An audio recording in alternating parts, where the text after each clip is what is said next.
منظر خاصا بھیانک تھا۔ لڑکی کی لاش شیتر سے لٹک رہی تھی۔ لاش کے نیچے ٹین کی پیٹی اور پیٹی کے پاس ایک کرسی اوندھی پڑی تھی۔ یعنی یہ خودکشی کا مکمل منظر تھا۔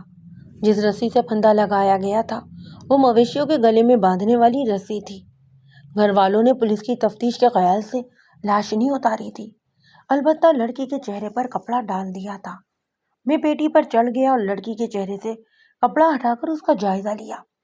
اگرچہ اس وقت اس کا چہرہ بہت بھیانک منظر پیش کر رہا تھا، مگر بادی نظر میں وہ خوش شکل لڑکی تھی۔ اس کی عمر 30 سال سے کچھ کم ہی معلوم ہوتی۔ اس کے بدن پر ریشمی جوڑا تھا اور وہ پیروں سے ننگی تھی۔ بال سیاہ اور گھنے تھے جن میں ریشمی پراندہ گوندا ہوا تھا۔ میں نے عیسائی کی مدد سے جائے وقوع کا نقشہ تیار کر لیا اور مقتولہ کے ورثاء سے کہا کہ وہ لاش اتار کر چارپائی پر رکھ دیں تاکہ اسے پوسٹ مارٹم کے لیے بھجوایا جا سکے۔ وہ سردیوں کے دن تھے اور اس وقت رات کے 10 بجے تھے۔ ہمیں تقریباً آدھا گھنٹہ قبل وقوعے کی اطلاع ملی تھی۔ معائنے کے دوران میں نے کم از کم 2 چیزوں کی کمی محسوس کی، لیکن ان کا ذکر ابھی میں آئندہ چل کر کروں گا۔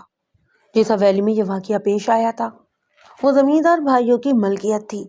مقتولہ کے بارے میں پتہ چلا کہ وہ ان زمیندار بھائیوں کی چھوٹی بہن تھی اور اس کا نام زرینہ تھا۔ جب وہ میں ابتدائی تفتیش مکمل کر چکا تو ایک دراز قد جس کی عمر 35 اور 40 سال کے درمیان تھی میرے پاس آیا اور کہا، ملک صاحب، میں آپ سے 2 منٹ کے لیے علیحدگی میں بات کرنا چاہتا ہوں۔ میں نے اس کا جائزہ لیا۔ اس نے کمبل کی بغل مار رکھی تھی اور وہ چہرے مہرے سے کھتا پیتا آدمی نظر آتا۔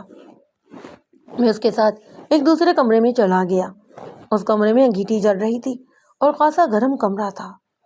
میرا نام چودھری عابد علی ہے، اس شخص نے کہا۔ زرینہ میری چھوٹی بہن تھی۔ میں نے سر ہلایا اور اس کے مزید بولنے کا انتظار کرنے لگا۔ اس نے جیب سے کچھ نوٹ نکال کر میری طرف بڑھائے اور بولا، آپ کو اس سردی میں بڑی زحمت کرنی پڑی ہے، یہ تھوڑا سا نذرانہ رکھ لیں اور میری ایک درخواست بھی قبول کر لیں۔ میں نے پیسوں کو نظر انداز کرتے ہوئے پوچھا، درخواست کیا ہے تمہاری؟ ہم عزت دار لوگ ہیں، واقعی سے ہماری بہت بدنامی ہو رہی ہے، لوگ طرح طرح کی باتیں کر رہے ہیں۔ ہم چاہتے ہیں کہ صبح تک زرینہ کا کفن دفن ہو جائے، پہلے پوسٹ مارٹم ہوگا۔ یہ غضب نہ کریں جی، اس سے ہماری اور بھی زیادہ بدنامی ہوگی۔ جو ہونا تھا وہ ہو چکا ہے، پوسٹ مارٹم ہونے سے ہماری بہن تو واپس نہیں آ جائے گی۔ چودھری، ہم سرکاری کے ملازم ہیں، ہمیں قانونی کارروائی پوری کرنی ہی پڑے گی۔ پاگل تھی یہ لڑکی، چودھری عابد نے کہا۔ 3 سال سے ادھر پاگل خانے میں تھی۔ اشرف 4 دن پہلے ہی اسے گھر لے کر آیا تھا اور آج اس نے خودکشی کر لی۔ خودکشی کا کیا ثبوت ہے؟ لو جی، کمال کرتے ہیں آپ بھی، سب کچھ دیکھنے کے بعد بھی آپ ہم سے ثبوت مانگتے ہیں۔ چودھری، یہ کوئی ثبوت نہیں ہے، ہو سکتا ہے کہ کسی نے اسے قتل کرنے کے بعد ادھر لٹکا دیا ہو، زہر دے دیا ہو، گلا گھونٹ کر مار دیا ہو۔ ایسی کوئی بات نہیں ہے جی، لڑکی نے خود ہی اپنی جان لی ہے۔ یہی تو معلوم کرنے کے لیے پوسٹ مارٹم کیا جاتا ہے کہ بندے نے اپنی جان خود لی ہے یا پھر کسی نے اسے قتل کیا ہے۔ یہ عزت کا معاملہ ہے، آپ جتنی رقم کہیں گے ہم دینے کو تیار ہیں۔ آپ پوسٹ مارٹم کے لیے ضد نہ کریں۔ لڑکی نے خودکشی کیوں کی تھی؟ جناب، بتایا تو ہے کہ پاگل تھی۔ چودھری، ایک بات تو بتاؤ، کبھی کسی گھوڑے، گدھے، بھیڑ یا بکری نے بھی خودکشی کی ہے؟ لو جی، کبھی جانوروں نے بھی بھلا خودکشی کرنی ہوتی ہے؟ مجھے معلوم تھا تم یہی جواب دو گے۔ ذرا غور سے میری بات سنو، جب آدمی پاگل ہو جاتا ہے تو وہ جانوروں جیسا ہی ہو جاتا ہے، اس لیے وہ خودکشی نہیں کر سکتا۔ خودکشی ہمیشہ ہوش و حواس رکھنے والا بندہ کرتا ہے۔ اللہ ہی بہتر جانے جی، زرینہ اتنی زیادہ بھی پاگل نہیں تھی، کچھ ٹھیک ہو گئی تھی۔ پاگل کیوں ہوئی تھی؟ سب مقدر کے خیال ہے جی، پاگل بھی اللہ کے بندے ہی ہوتے ہیں۔ پیدائشی پاگل تھی یا پھر بعد میں ہوئی تھی؟ میں نے پوچھا، پھر اسے تعامل کرتے دیکھ کر کہا، ذرا سوچ کر جواب دینا، میں بھی دوسرے لوگوں سے بھی پوچھ گچھ کروں گا۔ پیدائشی پاگل نہیں تھی، بعد میں ہوئی تھی۔ جو بعد میں پاگل ہوتا ہے وہ کسی وجہ سے ہی ہوتا ہے، کسی صدمے کی وجہ سے یا حادثے کی وجہ سے۔ ایسی کوئی بات نہیں تھی، ماں کے فوت ہونے کے بعد بڑی پریشان رہتی، یہی صدمہ تھا اسے۔ قدرے توقف سے اس نے کہا، تو پھر جناب کتنی رشوت پیش کروں؟ یہ نہیں ہو سکتا چودھری، میں نے کہا، پوسٹ مارٹم ضرور ہوگا۔ اسی لمحے ایک نوجوان جو غالباً دروازے کی اوٹ میں کھڑا تھا جھومتا جھامتا اندر آیا اور قدرے ترق لہجے میں کہنے لگا، تھانے دار صاحب، ہم زرینہ کا پوسٹ مارٹم نہیں ہونے دیں گے، یہ عزت اور غیرت کا معاملہ ہے۔ اس نے سفید دھوتی اور کرتے کے اوپر واسکٹ پہن رکھی تھی اور گلے میں صرف شال تھی جس کے دونوں سرے اس نے ہاتھوں میں پکڑ رکھے تھے۔ یہ میرا چھوٹا بھائی چودھری اشرف ہے، چودھری عابد نے تعارف کروایا۔ میں نے پوچھا، کیا تمہاری بہن نے تمہارے سامنے خودکشی کی تھی؟ میں آپ کی بات کا مطلب نہیں سمجھا۔ چودھری عابد نے کہا، سامنے خودکشی کرتی تو ہم اسے روک نہ دیتے۔ ہو سکتا ہے کہ یہ قتل کا ہی کیس ہو، میں نے کہا۔ چودھری اشرف بولا، جو ہونا تھا سو ہو چکا، ہم نہیں چاہتے کہ پولیس تفتیش سے ہماری اور بھی زیادہ بدنامی ہو۔ واہ جوان، یہ غیرت کی بات نہیں کی تو نے۔ غیرت مند لوگوں کا اگر کتا بھی کوئی مار دے نا تو وہ بدلہ لیے بغیر چین سے نہیں بیٹھتے۔ چودھری اشرف نے کہا، خودکشی یہ زرینہ نے، قتل وتل کسی نے نہیں کیا اسے، اس کا کوئی دشمن بھی نہیں تھا۔ ہم نے آپ سے کہہ دیا ہے کہ اس کا پوسٹ مارٹم نہیں ہوگا۔ آپ جتنی رقم مانگیں گے ہم دینے کے لیے تیار ہیں۔ میں نے پوچھا، زرینہ کا شوہر کہاں ہے؟ مجھے یوں لگا جسے اشرف یہ سوال سن کر پریشان سا ہو گیا ہو۔ زرینہ شادی شدہ نہیں تھی، اس نے کہا، تاہم اس کے لہجے میں تعصب پایا جاتا۔ میں سوچ میں پڑ گیا۔ اس کیس کی کئی باتیں وضاحت طلب تھی، بلکہ شک میں ڈالنے والی تھی۔ میں نے کہا، چودھری، اگر اس معاملے میں کوئی گڑبڑ ہے تو خود ہی بتا دو، یہ زیادہ بہتر رہے گا، اور میں کوشش کروں گا کہ لاش سرسری معائنے کے بعد آپ کے حوالے کر دوں۔ اشرف نے کچھ کہنا شروع کیا مگر بڑے بھائی نے اس کی بات کاٹتے ہوئے کہا، کوئی گڑبڑ نہیں ہے جی، سارا ہی معاملہ آپ کے سامنے ہے، اور سرسری معائنے کی بھی کیا ضرورت ہے، ہمیں اوپر بھی جواب دینا ہی پڑتا ہے۔ چودھری عابد میرے گھٹنوں کو ہاتھ لگاتے ہوئے بولا، ملک صاحب، آپ کوئی رپورٹ درج نہ کریں تو آپ کی بڑی مہربانی ہوگی۔ یہ تو ذرا مشکل ہے، میں نے رازدارانہ لہجے میں کہا، میرا کوئی اپنا ماتحت اوپر اطلاع پہنچا سکتا ہے، اور ویسے بھی اب یہ بات ساری محلے میں پھیل چکی ہے۔ وہ سمجھا کہ میں اس کی باتوں میں آ گیا ہوں۔ بولا، حضور، ہماری عزت آپ کے ہاتھ میں ہے، آپ ہی کوئی مناسب راستہ نکال لیں۔ سوچنا پڑے گا، میں نے کہا، لیکن ایک بات میں آپ کو پہلے ہی بتا دیتا ہوں، اگر بعد میں کوئی ایسی ویسی بات سامنے آئی تو لاش کو پوسٹ مارٹم کے لیے قبر سے بھی نکالا جا سکتا ہے۔ کوئی ایسی ویسی بات نہیں ہے جی، آپ خاطر جمع رکھیں۔ چلو میں تمہاری بات مان لیتا ہوں، مگر لاش ایک دفعہ مردہ خانے میں بہرحال ضرور جائے گی۔ دونوں بھائی ایک طرف ہو کر مشورہ کرنے لگے۔ بالآخر انہوں نے میری بات مان لی۔ میں نے لاش مردہ خانے بھجوا دی اور احتیاطاً اس کمرے کو سیل کر دیا جس میں لڑکی نے مبینہ طور پر خودکشی کی تھی۔ جب ہم واپس جانے کے لیے باہر نکلے تو ایس آئی نے کہا، محلے والوں کا خیال ہے کہ لڑکی نے خودکشی نہیں کی، یعنی اسے قتل کیا گیا ہے۔ قتل کا نام تو کسی نے نہیں لیا، پر سب یہی کہتے ہیں کہ زرینہ خودکشی کرنے والی لڑکی نہیں تھی۔ میں نے اسے تفصیل پوچھی تو اس نے چودھری عابد کے چند پڑوسیوں کے نام لیے۔ جس وقت میں اندر تفتیش کر رہا تھا اس وقت وہ باہر گلی میں پڑوسیوں سے گپ شپ کر رہا تھا۔ چونکہ الزام خاصا سنگین تھا اس لیے میں نے ایک آدھ پڑوسی سے بات کر لینا مناسب سمجھا۔ اس پڑوسی کا نام رانا ایوب تھا۔ وہ 1.5 عمر کا ایک شخص تھا۔ اس نے داڑھی رکھی ہوئی تھی اور باتوں سے خوش اخلاق معلوم ہوتا، تاہم میں نے اندازہ لگایا کہ اس کے دل میں چودھری برادران کے لیے خاصی رنجش تھی۔ میرے سوالات کے جواب دیتے ہوئے اس نے کہا کہ دونوں بھائیوں نے تقریباً 3 سال قبل زرینہ کو مینٹل اسپتال لاہور میں داخل کروا دیا تھا اور محلے میں یہ مشہور کروا دیا کہ لڑکی پاگل ہو گئی ہے۔ اب وہ 3 روز قبل واپس آئی تھی اور 3 روز سے ہی گھر میں جھگڑا چل رہا تھا۔ میں نے پوچھا، اگر لڑکی پاگل نہیں تھی تو بھائیوں نے اسے پاگل خانے میں کیوں داخل کروا دیا؟ سارا چکر جائیداد کا ہے، رانا ایوب نے جواب دیا۔ جب تک ان کی ماں زندہ تھی اس وقت تک سب خیریت رہی۔ میں نے کہا، کوئی شخص اسے لینے گیا تھا یا وہ خود ہی واپس آ گئی تھی؟ یہ پتہ نہیں چلا، بھائیوں میں سے تو کوئی نہیں گیا تھا۔ کوئی ماما چچا گیا ہو تو کہہ نہیں سکتے۔ ان 3 دنوں میں انہوں نے لڑکی کو نہ تو باہر نکلنے دیا اور نہ ہی کسی سے ملنے دیا۔ میری بیٹی حمیدہ اس سے ملنے گئی تھی مگر اشرف کی بیوی نے اسے دروازے سے ہی واپس کر دیا۔ کہنے لگی کہ زرینہ کی طبیعت ٹھیک نہیں ہے۔ ادھر پچھلی طرف کھوکر صاحب رہتے ہیں، ان کی بیوی بھی زرینہ سے ملنے گئی، گھر والوں نے اس کو بھی نہیں ملنے دیا۔ میں نے پوچھا، آپ کو یہ کیسے پتہ چلا کہ زرینہ کے واپس آنے کے بعد سے گھر میں جھگڑا چل رہا ہے؟ ہمارا گھر ان کے گھر سے ملا ہوا ہے جی، ادھر کوئی ذرا سی اونچی آواز میں بات کرے تو ادھر آواز پہنچ جاتی ہے۔ جھگڑا کس بات پر ہوتا تھا؟ جھگڑے کی آوازیں ضرور سنائی دیتی پر ہم نے کبھی کان نہیں لگائے۔ میری گھر والی بتا رہی تھی جھگڑا دراصل جائیداد کا ہی ہے۔ رانا ایوب معقول آدمی تھا اور اتنا بڑا جھوٹ نہیں بول سکتا تھا۔ یا تو زرینہ نے ان جھگڑوں سے تنگ آ کر خودکشی کر لی تھی یا پھر اسے قتل کیا گیا تھا۔ اس صورتحال کے پیش نظر پوسٹ مارٹم کروانا بہت ضروری ہو گیا تھا۔ میں نے سرکاری ڈاکٹر کو پیغام بھجوا دیا کہ وہ صبح تک پوسٹ مارٹم کر لے تاکہ لاش ورثہ کے حوالے کر دی جا سکے۔ اگلی صبح میں تھانے پہنچا تو دیکھا کہ چودھری برادران بڑی بے چینی سے باہر ٹہل رہے تھے۔ ان کے ساتھ 9 درجن افراد بھی تھے۔ دونوں بھائی مجھے دیکھ کر میری طرف سرت سے لپکے۔ چھوٹا بھائی اپنے غصے کو ضبط کرتے ہوئے بولا، تھانے دار صاحب، آپ نے ہم سے کچھ وعدہ کیا اور ادھر کچھ اور پیغام بھیج دیا۔ دھوکہ کیا ہے آپ نے سراسر ہمارے ساتھ۔ میں نے سخت نظروں سے اسے گھورا، کس وعدے اور کس پیغام کی بات کر رہے ہو تم؟ وہ ڈاکٹر ادھر چھریا چاقو تیز کر رہے ہیں۔ اگر اس نے ہماری مرحوم بہن کے جسم کو ہاتھ لگایا نا تو ہم تھانے کی اینٹ سے اینٹ بجا دیں گے۔ ابھی اس کی بات پوری بھی نہیں ہوئی تھی کہ میں نے اس کو گریبان سے پکڑ کر اپنی طرف کھینچا۔ اوئے، کتنی اینٹیں بجا چکے ہو تم اس سے پہلے؟ بڑا بھائی جلدی سے بیچ میں آ گیا۔ ملک صاحب درگزر کر دو، جوان خون ہے، جلدی جوش میں آ جاتا ہے۔ اور تم مجھ سے زیادہ قانون جانتے ہو کیا؟ میں نے مزید کہا، کل تم لوگوں نے مجھے چکر دینے کی کوشش کی اور اصل بات نہیں بتائی۔ کون سی اصل بات ملک صاحب؟ چودھری عابد نے پوچھا۔ ہم نے تو آپ کو سبھی کچھ بتا دیا تھا، سب کچھ بتا دیا تھا، مگر جائیداد کی بات نہیں بتائی۔ یہ نہیں بتایا کہ 3 روز سے تمہارا اپنی بہن سے جھگڑا چل رہا تھا۔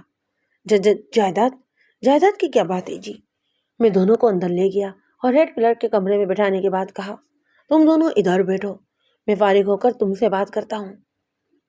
چودھری اشرف اکڑنے لگا، بولا، آپ کس قانون کے تحت ہمیں بیٹھا رہے ہیں؟ چودھری عابد بولا، اتنی دیر میں تو ڈاکٹر اپنا کام بھی کر ڈالے گا، آپ ہمیں میت اٹھوانے کی تو اجازت دے دیں۔ کفن دفن کا کام ختم کرنے کے بعد ہم خود ہی آپ کے پاس حاضر ہو جائیں گے۔ میں انہیں رکنے کا کہہ کر اپنے کمرے میں چلا گیا۔ اندر جا کر میں نے حوالدار کو بلایا اور کہا، ہیڈ کلرک کے کمرے میں جو چودھری بیٹھے ہیں انہیں کوئی نہ روکے، اگر وہ جانا چاہے تو بے شک چلے جائیں، لیکن انہیں میرے پاس نہ آنے دیا جائے، میں بہت مصروف ہوں۔ اس کے بعد میں نے ایک آدمی کو اس پیغام کے ساتھ مردہ خانے بھیج دیا کہ مقتولہ کے پوسٹ مارٹم میں کوئی تاخیر نہیں ہونی چاہیے۔ تھوڑی دیر بعد بڑا بھائی چلا گیا اور چھوٹا بھائی تھانے میں ہی شور مچاتا رہا، مگر کسی نے اسے مجھ تک پہنچنے ہی نہیں دیا۔ تقریباً 1.5 گھنٹے بعد پوسٹ مارٹم کی ابتدائی رپورٹ موصول ہوئی۔ اس رپورٹ سے ایک حیرت انگیز انکشاف ہوا، لڑکی 4 ماہ کی حاملہ تھی۔ میں نے باہر سے پتہ کیا تو معلوم ہوا کہ چھوٹا چودھری بھی واپس چلا گیا تھا۔ غالباً اسے اس انکشاف کی خبر مل گئی تھی۔ میں نے 2 آدمی ساتھ لیے اور اس کی حویلی پہنچ گیا۔ بیٹھک میں تعزیت کرنے والے بیٹھے ہوئے تھے۔ چودھری عابد نے مجھے دیکھا تو جلدی سے اٹھ کر میرے پاس آیا اور مجھے ایک الگ کمرے میں لے گیا۔ واضحی طور پر وہ ڈر رہا تھا کہ میں سب کے سامنے وہ بات نہ کہہ دوں جسے وہ چھپانا چاہتے تھے۔ چودھری صاحب، پوسٹ مارٹم کی رپورٹ موصول ہو گئی ہے۔ میں نے کہا، لڑکی 4 ماہ کی حاملہ تھی۔ اس نے سر جھکا دیا۔ میں اشرف کی زبانی یہ بات سن چکا ہوں۔ کیا لڑکی شادی شدہ تھی؟ نہیں۔ اس نے نفی میں گردن ہلائی۔ شاید یہ گڑبڑ ادھر پاگل خانے میں ہوئی تھی۔ آپ تو جانتے ہیں کہ جوان لڑکی کو لوگ کس طرح بھوکی نظروں سے دیکھتے ہیں۔ آپ اس بات کا کہیں ذکر نہ کریں، مرنے والی کی برائی نہیں کرنی چاہیے۔ میرا خیال ہے کہ تم نے اسی بدنامی سے بچنے کے لیے لڑکی کو قتل کیا ہے۔ ہمیں اس بات کا علم نہیں تھا، یہ بات آپ کے آدمی کی ہی زبانی ہمیں معلوم ہوئی ہے۔ قدر توقف کے بعد اس نے کہا، میرا خیال ہے کہ زرینہ نے اسی وجہ سے شاید خودکشی کی ہے۔ بظاہر تو بات میں وزن تھا، مگر بعد نظر میں یہ حقیقت کھوکھلی تھی۔ اگر لڑکی نے اپنی ذلت چھپانے کے لیے خودکشی کی تھی تو یہ کام پردیس میں زیادہ موزوں تھا۔ اب دیکھنے والی بات یہ تھی کہ اس لڑکی کی اس حالت کا ذمہ دار تھا کون، اور اس کے غیرت مند بھائی اس زمن میں کیا کارروائی کرنے کا ارادہ رکھتے تھے۔ میں نے یہی سوال چودھری سے کیا تو وہ بات گول کرنے کی کوشش کرنے لگا۔ میں نے کہا، کل تو تم عزت اور غیرت کی بات کر رہے تھے۔ اس نے چالاکی سے کہا، قانون کے سامنے کھل کر بات کرتے ہوئے ڈر لگتا ہے جی۔ میں نے اس کا رد عمل جاننے کے لیے کہا، میں اپنے کسی آدمی کو پاگل خانے بھجوانے کا سوچ رہا ہوں۔ اگر انہوں نے تعاون نہ کیا تو یہ کیس اعلیٰ سطح تک جائے گا۔ اس نے آنکھیں گھمائیں، سوچا، پھر بولا، آپ کیوں زحمت کرتے ہیں، ہم ذرا اس کام سے فارغ ہو جائیں، اس کے بعد سب ٹھیک ہو جائے گا۔ ایسی حرکت کرنے والا بچ کر کہیں نہیں جا سکتا۔ قدر توقف کے بعد اس نے مزید کہا، اب آپ سے کیا چھپانا، ہم نے 2 آدمی لاہور بھیجنے کے لیے بھی تیار کر لی ہیں، وہ 1 آدھ گھنٹے میں روانہ ہو جائیں گے۔ آپ اس معاملے میں کچھ نہیں کر سکیں گے۔ اگر آپ نے مجرم کو پکڑ بھی لیا نا تو ثبوت کہاں سے لائیں گے؟ وہ عدالت میں جا کر چھوٹ جائے گا اور نقصان پھر بھی ہمارا ہی ہوگا۔ اس بات کا اخباروں میں چرچا ہوگا اور ہم کسی کو منہ دکھانے کے قابل بھی نہیں رہیں گے۔ اس کی ساری گفتگو خلاصہ کو یوں تھا کہ ہم اس معاملے میں مزید کوئی کارروائی نہ کریں۔ میں نے کہا، میں تمہیں قانون اپنے ہاتھ میں لینے کا مشورہ نہیں دوں گا۔ میں اسی لیے آپ کو اپنا پروگرام نہیں بتا رہا تھا۔ معاملے کی تہہ تک پہنچنے کے لیے خاصی چھان بین کی ضرورت ہوتی ہے۔ چودھری نے مجھے جو کچھ بتایا تھا اس سے میں ہرگز مطمئن نہیں تھا۔ میں نے ان لوگوں سے ملنا شروع کیا جو چودھری کے اندرونی حالات کے بارے میں جانتے تھے۔ ان میں ان کے ملنے جلنے والے اور رشتہ دار شامل تھے۔ اس پوچھ گچھ سے رفتہ رفتہ بات کھلتی چلی گئی اور بعض اندرونی باتیں زرینہ کی ہمراہ سہیلیوں سے معلوم ہوئیں۔ ان باتوں کی تفصیل واقعات کی ترتیب کے لحاظ سے میں آپ کے سامنے پیش کیے دیتا ہوں۔ جہاں تعلیم کی کمی اور جہالت ہو وہاں لڑکیوں کو زیادہ اہمیت نہیں دی جاتی، لیکن زرینہ کا باپ چودھری ظہور علی بیٹی کو بہت چاہتا تھا۔ وہ بڑے ہی پیار سے اسے لاڈو کہتا۔ لاڈو اس کی اکلوتی بیٹی تھی، قبول صورت اور سب سے بڑھ کر یہ کہ وہ ذہین تھی۔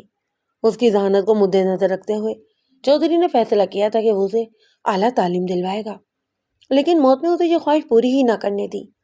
باپ کی موت کے بعد زرینہ فرسٹ ایئر میں تعلیم حاصل کر رہی تھی۔ وہ ٹانگے پر کالج جاتی اور اسی پر واپس آتی۔ ٹانگا کوچوان کا نام اللہ رکھا تھا، چودھریوں کا پرانا نوکر تھا۔ ایک دن چودھری برادران نے اللہ رکھے کو اپنے پاس بٹھاتے ہوئے کہا، اللہ رکھے، ہم نے بڑی غلط قسم کی بات سنی ہے۔ اللہ رکھے نے گھبرا کر پوچھا، کون سی بات جناب؟ اشرف نے قدرے دھیمی آواز میں کہا، ہم نے سنا ہے کہ زرینہ بی بی لڑکوں سے ملتی ملاتی ہے۔ یہ سن کر اللہ رکھے کے چہرے پر ہوائیاں اڑنے لگی۔ وہ چودھریوں کا خاندانی ملازم تھا اور یہ بات اچھی طرح جانتا تھا کہ کوئی ملازم چودھریوں کی کسی عورت کا ذکر اپنی زبان پر ہرگز نہیں لا سکتا، اور آج چودھری بذات خود اپنی چھوٹی بہن کا ذکر اس کے سامنے کر رہے تھے، اور ذکر بھی کچھ اچھا نہیں تھا۔ چودھری صاحب، میں نے تو ایسی کوئی بات نہیں سنی اور نہ ہی دیکھی ہے۔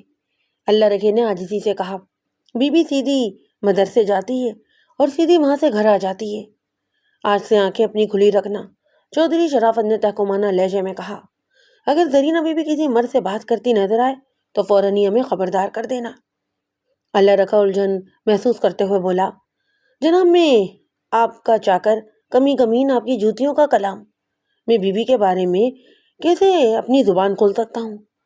اوئے، حکم ہے یہ ہمارا، اگر زبان نہیں کھولو گے نا تو زبان ہی کاٹ دیں گے۔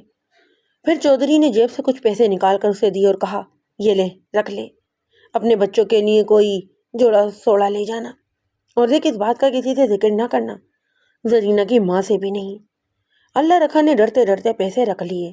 اسے معلوم تھا کہ بڑے چودھری صاحب کی وفات کے بعد چودھرانی زرینہ کا بہت خیال رکھتی تھی اور بھائیوں کو اس کے خلاف کوئی بات ہی نہیں کرنے دیتی تھی۔ ہم نے ایک اور آدمی کو بھی زرینہ بی بی کی نگرانی پر لگا دیا ہے۔ چودھری نے مزید کہا، اگر تم نے کوئی بات چھپائی تو پھر تمہاری خیر نہیں ہوگی۔ غالباً یہ ایک نفسیاتی حربہ تھا اور مقصد اس کا صرف اور صرف یہ تھا کہ اللہ رکھا ڈر کی وجہ سے کوئی بات نہ چھپائے۔ زرینہ جس کالج میں پڑھتی تھی وہ گرلز کالج تھا، تاہم دفتر کے اسٹاف اور تدریسی عملے میں کچھ مرد بھی تھے۔ قبل ازیں اللہ رکھا زرینہ کو کالج کے سامنے اتار کر فوراً واپس چلا جاتا تھا، لیکن چودھری کی ہدایت کے بعد وہ زرینہ کو اتارنے کے بعد گھڑی دو گھڑی کے لیے رک جاتا اور اس وقت تک وہاں ٹھہرا رہتا جب تک زرینہ گیٹ میں داخل ہو کر نظروں سے اوجھل نہ ہو جاتی۔ چند روز کے بعد اس نے دیکھا کہ ایک خوش شکل نوجوان جو پہلے سے گیٹ کے پاس کھڑا تھا زرینہ کی طرف بڑھا اور بات کرنے کے بعد ایک کاغذ اس کے ہاتھ میں تھمایا۔ سیدھا سادہ اللہ رکھا یہ دیکھ کر چونکا۔ اس نے دل میں سوچا کہ چودھریوں کا شک بے جا نہ تھا۔ واپس پہنچ اور اس نے ڈرتے ڈرتے چودھری عابد کو یہ بات بتا دی۔ چودھری تو یہ بات سننے کے لیے تیار ہی بیٹھا تھا۔ اس نے چھوٹے بھائی اور ماں کو بھی بلا لیا اور اللہ رکھے سے کہا کہ وہ دوبارہ ساری بات سنائے۔ چودھری صاحب، آپ خود ہی بتا دیں۔ اللہ رکھے نے ہاتھ جوڑے، جاہل ان پڑھ آدمی ہوں، میرے منہ سے کوئی غلط سلط بات نہ نکل جائے۔ اوے کم عقل، یہ بیان کا معاملہ ہے اور دیکھ گھبرانے کی ضرورت نہیں، جو کچھ تو نے دیکھا ہے وہ ٹھیک ٹھیک بتا دے۔ چودھرانی جی، آپ کا جتی پشتی نہ کروں جی، میں بی بی جی پر کوئی الزام نہیں لگا رہا، جو میں نے دیکھا وہی بتا رہا ہوں۔ کیا بکواس کر رہا ہے تو؟ چودھرانی نے غصے سے کہا، اب یہ کمین ہماری بیٹیوں پر الزام لگائیں گے۔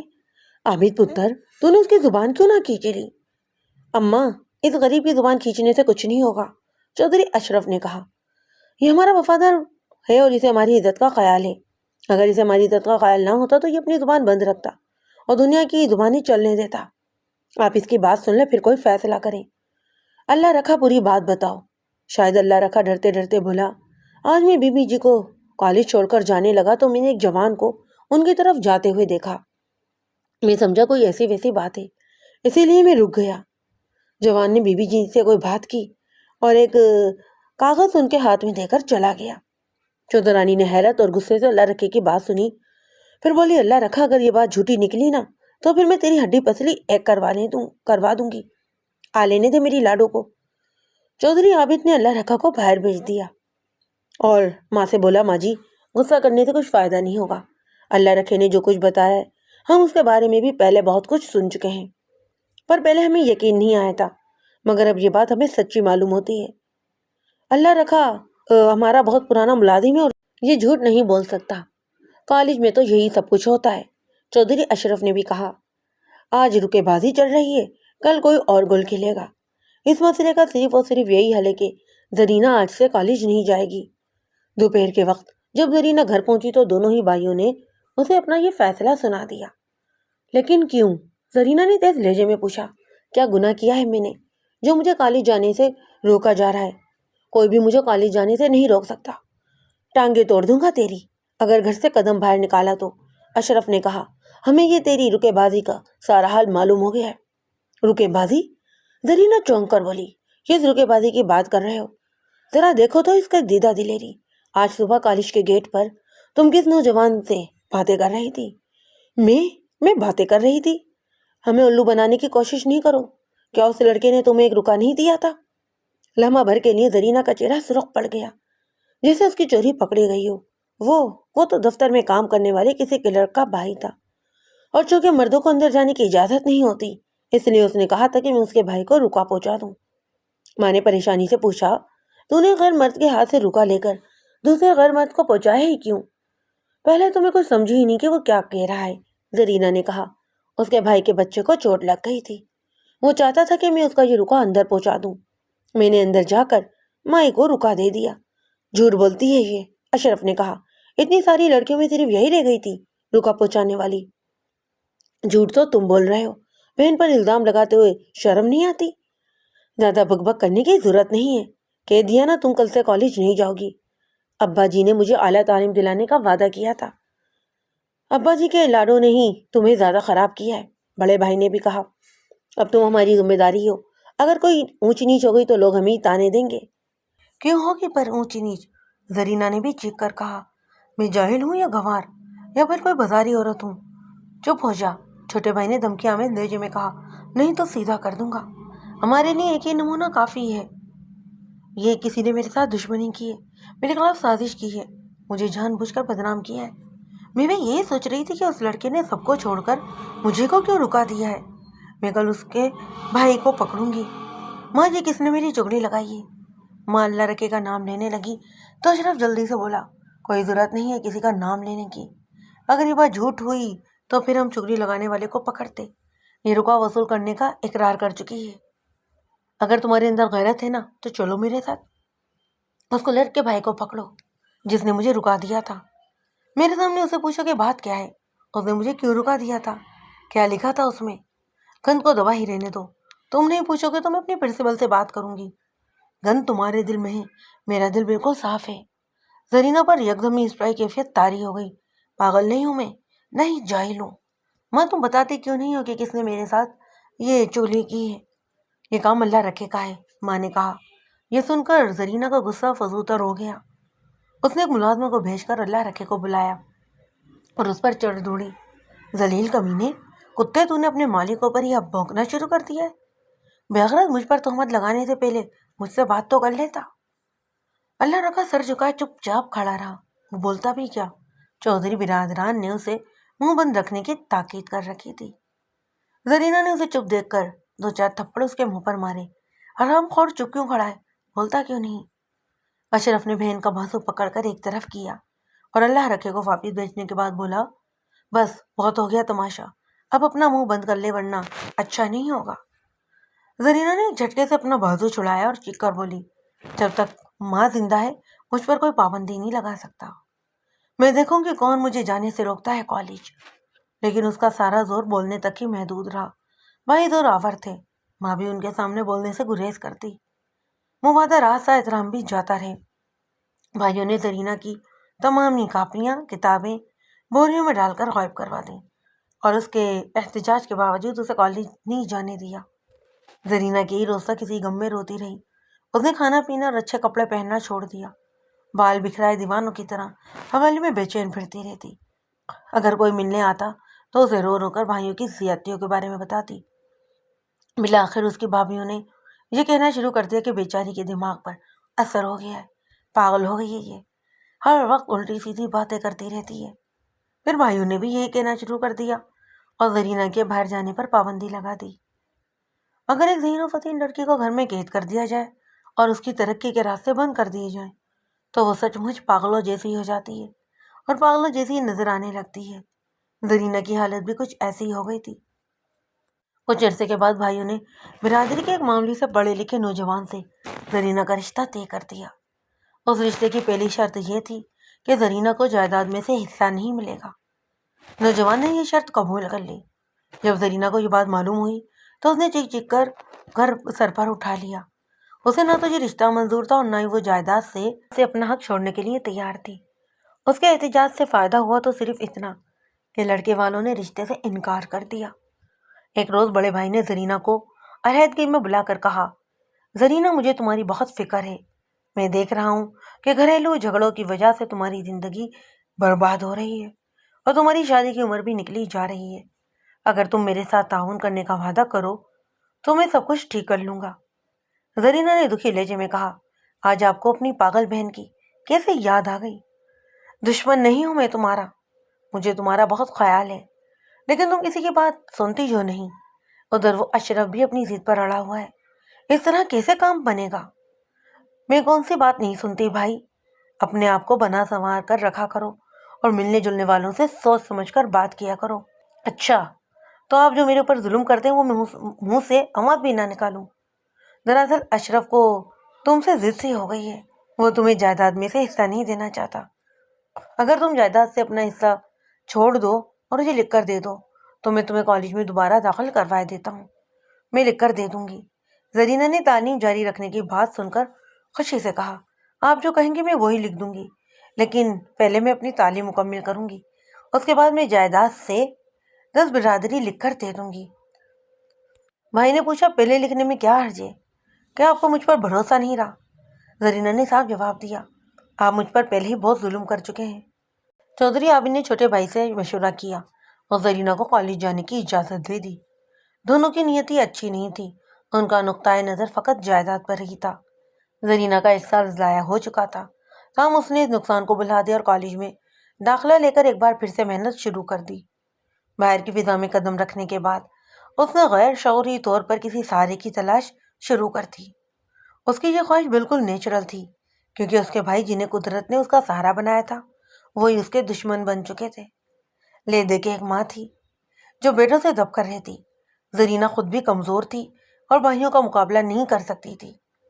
اسی غیر شعوری خواہش کے نتیجے میں زرینہ اپنی ایک کلاس فیلو کے بھائی کی طرف مائل ہونا شروع ہو گئی، جو ایک سلجھا ہوا ذہین نوجوان تھا اور BA فائنل میں پڑھتا تھا۔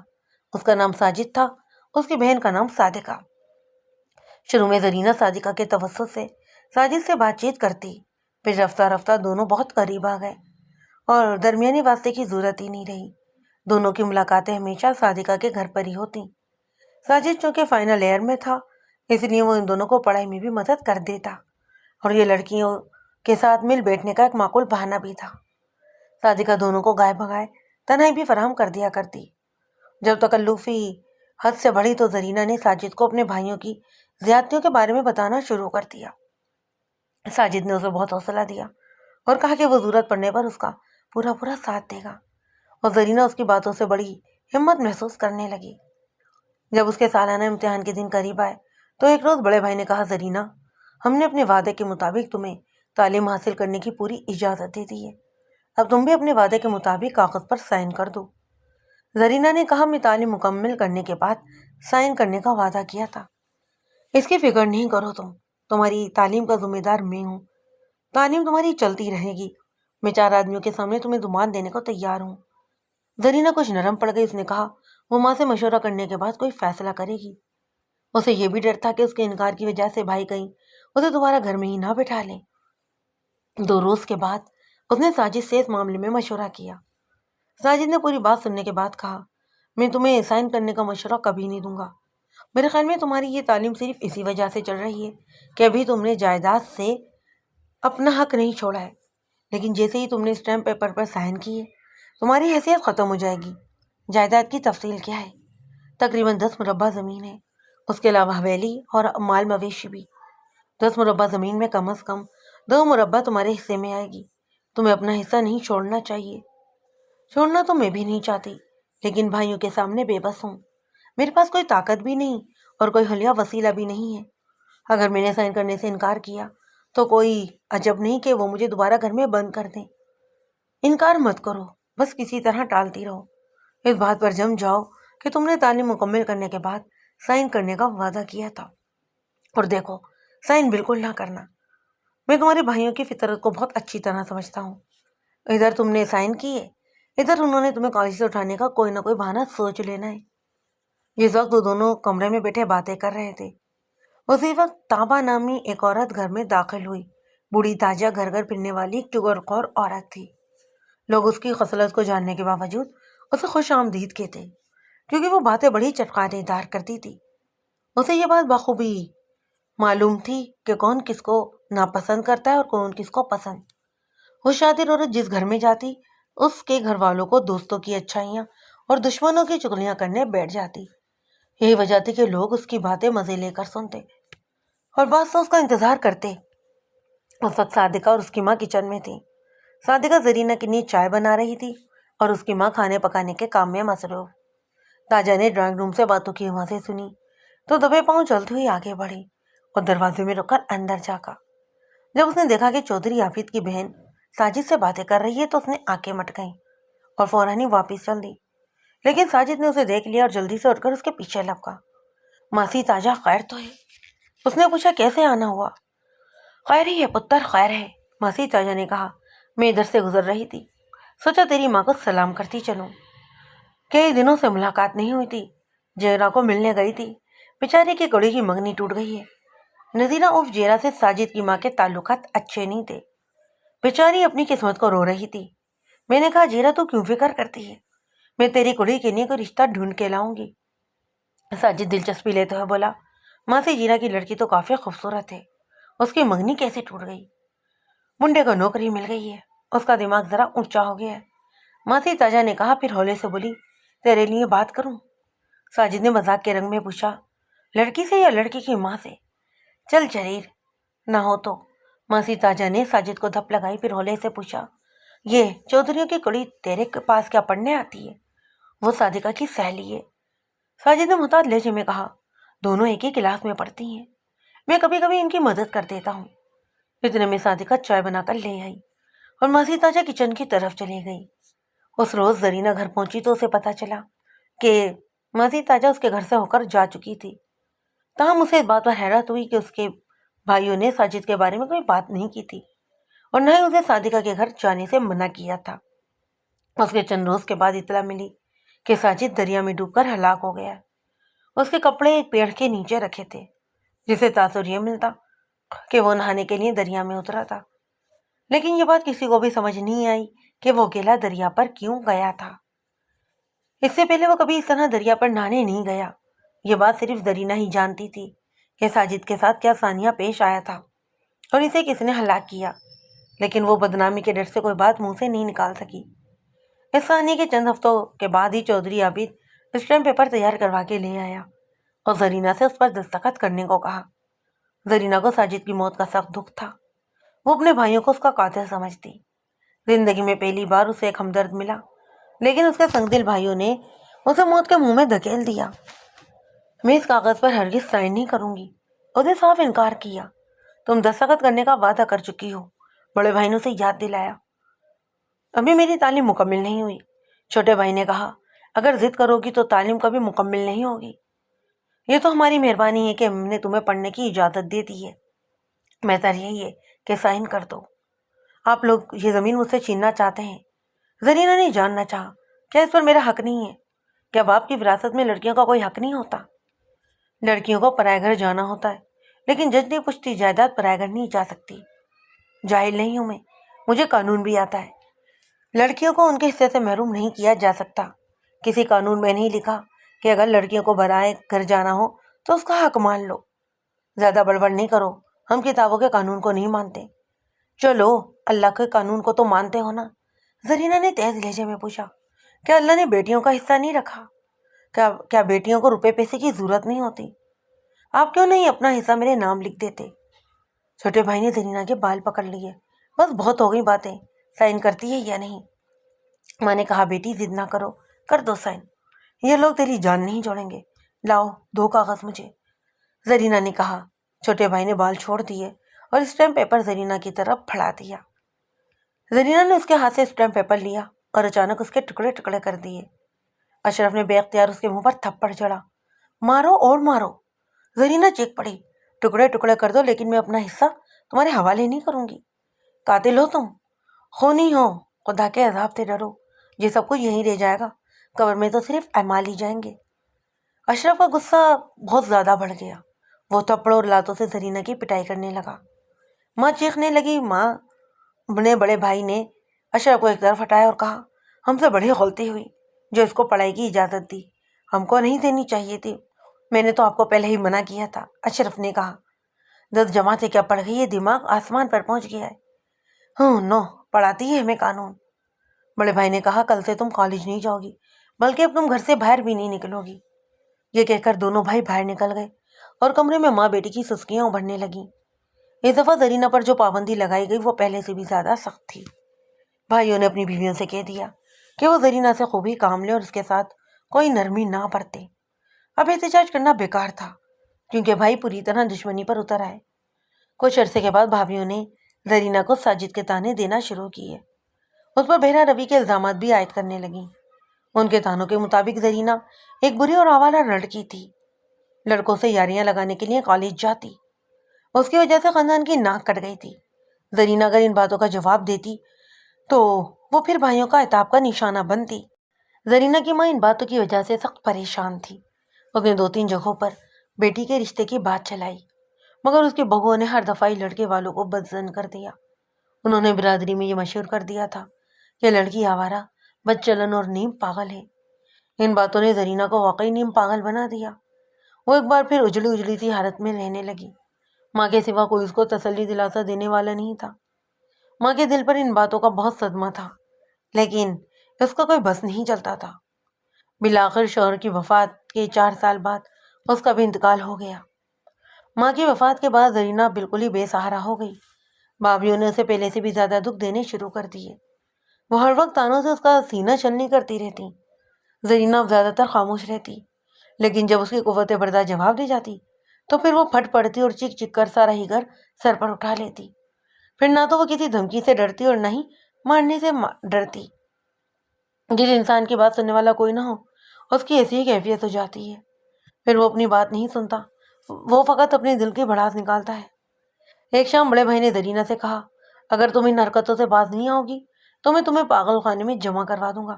کروا دو، زرینہ نے بھرائی ہوئی آواز میں کہا، آج ہی کروا دو۔ اگر میں پاگل ہوں تو یہ بھی یاد رکھو کہ تم لوگوں نے مجھے پاگل کیا ہے۔ وہ پاگل خانہ اس عذاب خانے سے بہرحال اچھا ہوگا۔ اگر تم سمجھتے ہو کہ میں یہاں خوش ہوں تو سن لو کہ میں یہاں بالکل خوش نہیں ہوں۔ تم نے جو کچھ میرے ساتھ کیا ہے اس کی سزا تمہیں ضرور ملے گی۔ زرینہ، دشمن نہیں ہیں ہم تیرے، دشمن تو تم لوگوں سے بھی اچھے ہوتے ہیں، ان کا انسان مقابلہ تو کر سکتا ہے، ان سے بچنے کی کوئی تدبیر بھی کر سکتا ہے۔ تمہاری اس فضول بک بک سے سب لوگ پریشان رہتے ہیں، کیا تم اپنی زبان کو لگام نہیں دے سکتی؟ یہ فضول بک بک نہیں، ایک مظلوم لڑکی کی فریاد ہے۔ تم لوگ مجھ پر جو ظلم کر رہے ہو نا، وہ ایک روز ضرور رنگ لائے گا۔ اگر تم میرے ساتھ تعاون کرتی تو یہاں نوبت نہ پہنچتی اور اب تک تمہاری تعلیم بھی مکمل ہو چکی ہوتی۔ تمہارے ساتھ جو کچھ ہوا ہے اس میں تمہاری زبان درازی کا زیادہ قصور ہے۔ اگر تم اس زبان درازی سے باز نہیں آؤ گی تو اپنا اور بھی زیادہ نقصان کرو گی۔ میں نہ ہی زبان دراز ہوں اور نہ ہی فضول میں بک بک کرتی ہوں۔ زرینہ پھٹ پڑی۔ تم اور تمہاری بیویاں تو بڑی ہی خوش گفتار اور پارسا ہیں۔ مجھے پاگل اور آوارہ کس نے مشہور کیا ہے؟ میری شادی میں کس نے روڑے اٹکائے ہیں؟ صبح شام کون ان تانوں سے میرا سینہ چلنی کرتا ہے؟ میرے حصے کی جائیداد پر کس کی نظر لگی ہوئی ہے؟ میرے احتجاج کو فضول بک بک کہتے ہو اور مجھے پاگل کرانے میں جمع کروانے کی بھی دھمکیاں دیتے ہو۔ انسان ہوں میں، مال مویشی نہیں ہوں۔ میں اپنے دکھ کس کو بتاؤں؟ تم بھائی ہو کر میرے دشمن بنے ہوئے ہو، اپنی بیویوں کو میرے پیچھے لگا رکھا ہے۔ میری داد فریاد تمہیں سنائی نہیں دیتی۔ بتاؤ مجھے کس کے سامنے جا کر روؤں میں، کس سے انصاف مانگوں؟ مجھے قیدیوں کی طرح اس گھر میں بند کر رکھا ہے، نہ ہی باہر جا سکتی ہوں، نہ ہی کسی سے مل سکتی ہوں۔ کسی گھر آئے مہمان کے پاس بیٹھتی ہوں تو تمہاری بیویاں کام کے بہانے اٹھا دیتی ہیں، یا پھر مہمانوں کے کانوں میں پھونکے مارتی ہیں کہ ارے یہ تو پاگل ہے، اس کے کوئی سامنے کوئی ایسی بات نہ کریں۔ ابھی تو میں ٹھیک ہوں، لیکن اگر یہی سب کچھ میرے ساتھ ہوتا رہا نا تو پھر میں سچ مچ پاگل ہو جاؤں گی۔ ٹھیک کہتا ہے اشرف، تمہارے ساتھ تو بات کرنا ہی فضول ہے، تم تو کسی کی بات سنتے ہی نہیں۔ میری بات تو جیسے سبھی سنتے ہیں نا، ہمارا اب اس کے ساتھ گزارا نہیں ہو سکتا۔ عابد کی بیوی ولایت بیگم نے کہا، یہ اس گھر میں رہے گی یا پھر میں رہوں گی؟ نہیں گزارا ہوتا تو چلی جاؤ یہاں سے۔ زرینہ نے کہا، اپنے باپ سے کہو کہ تمہیں بنگلہ بنا دے، یہ میرے باپ کا گھر ہے، یہاں سے مجھے کوئی نہیں نکال سکتا۔ دیکھا کیسے زبان چلتی ہے اس چڑیل کی، اسی وجہ سے تو کوئی اس کا رشتہ قبول نہیں کرتا۔ اچھی ہوتی تو اب تک اس کا گھر آباد ہو چکا ہوتا۔ جہاں پر بھائیوں کی نظر جائیداد پر لگی ہونا، وہاں پر بہنوں کی شادیاں نہیں ہوا کرتی۔ نند اور بھاوج میں تیز اور تلخ جملوں کا تبادلہ ہونے لگا۔ خود غرض بھائی نے اپنی بیوی کو دوسرے کمرے میں بھیج دیا اور بہن سے کہا کہ میں تمہیں آخری موقع دے رہا ہوں، اس لیے اب تم غور سے میری بات سنو۔ میں نے تمہارے لیے ایک بہت اچھا لڑکا دیکھا ہے۔ لڑکا پڑھا لکھا اور کھاتے پیتے خاندان سے تعلق رکھتا ہے۔ میں چاہتا ہوں کہ اس سال فصل کٹائی کے بعد تمہاری شادی ہو جائے۔ اس نے قدرے توقف کے بعد پھر کہا، لیکن شادی سے پہلے تمہیں پکے کاغذ پر سائن کرنے پڑیں گے، اور اگر میں سائن نہ کروں تو؟ دیکھو زرینہ، جائیداد ہمارے قبضے میں اور قبضے میں ہی رہے گی۔